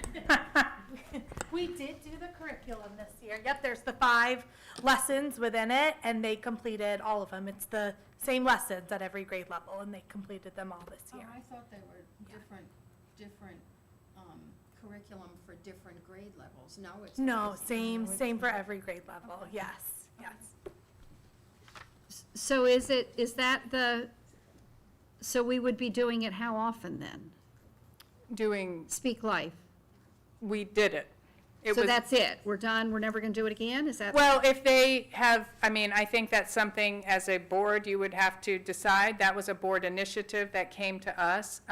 My understanding was that it was 5 lessons, and that we kind of we did that program this year in all of our middle and high schools. Okay, so what happens when you've got your 5th graders now moving up to 6th grade? They've never received this before, so. And that I would have to find out. Yeah, we'd have to find out. I don't know if that's something, like, do we have access to that content always? Or was it a one-time fee? I do not know.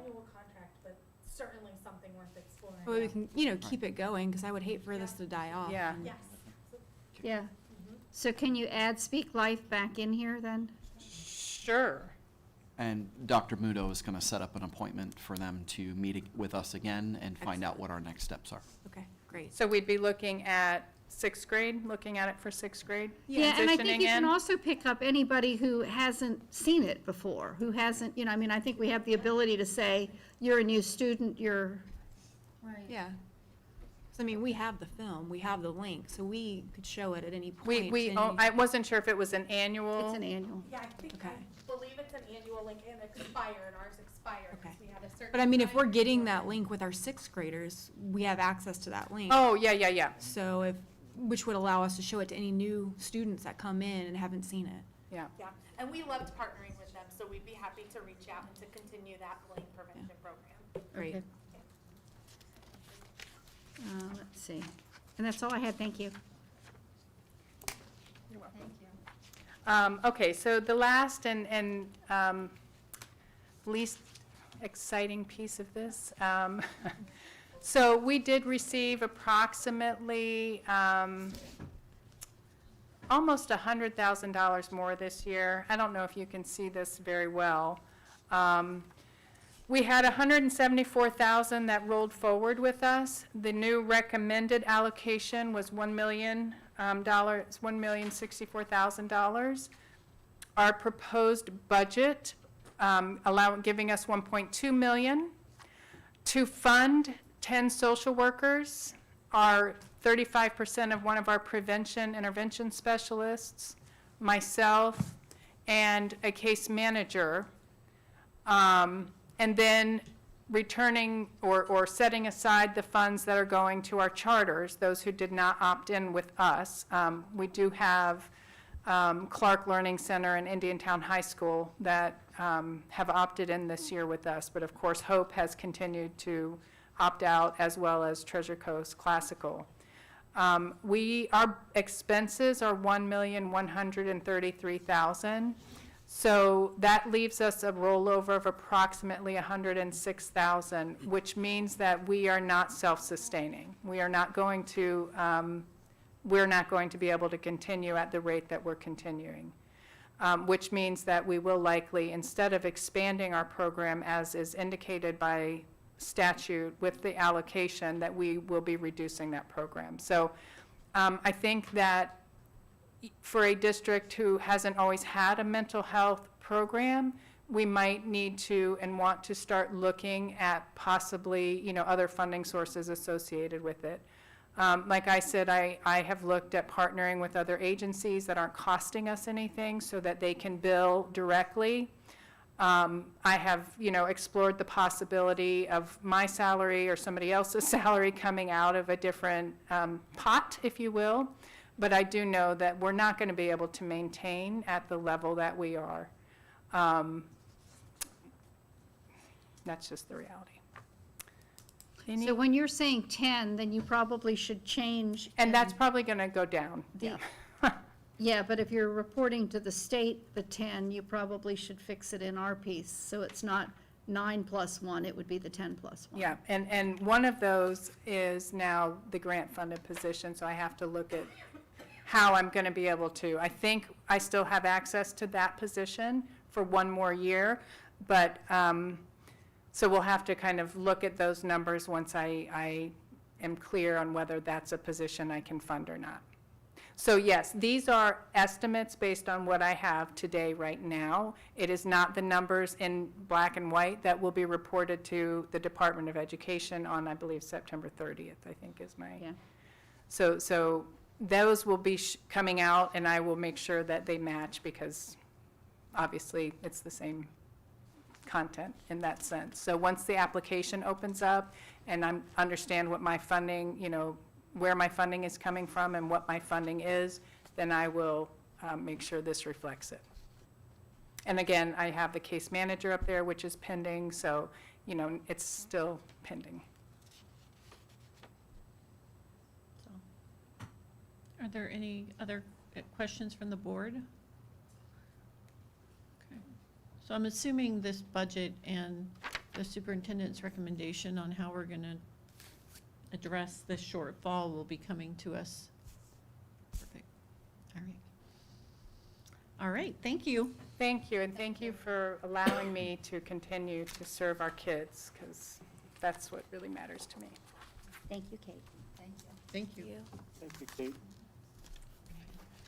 Okay, that was our last item. Are there any questions or any comments from the board? Okay, we will adjourn this workshop then. Thank you all very much. Thank you. I'll see you next week.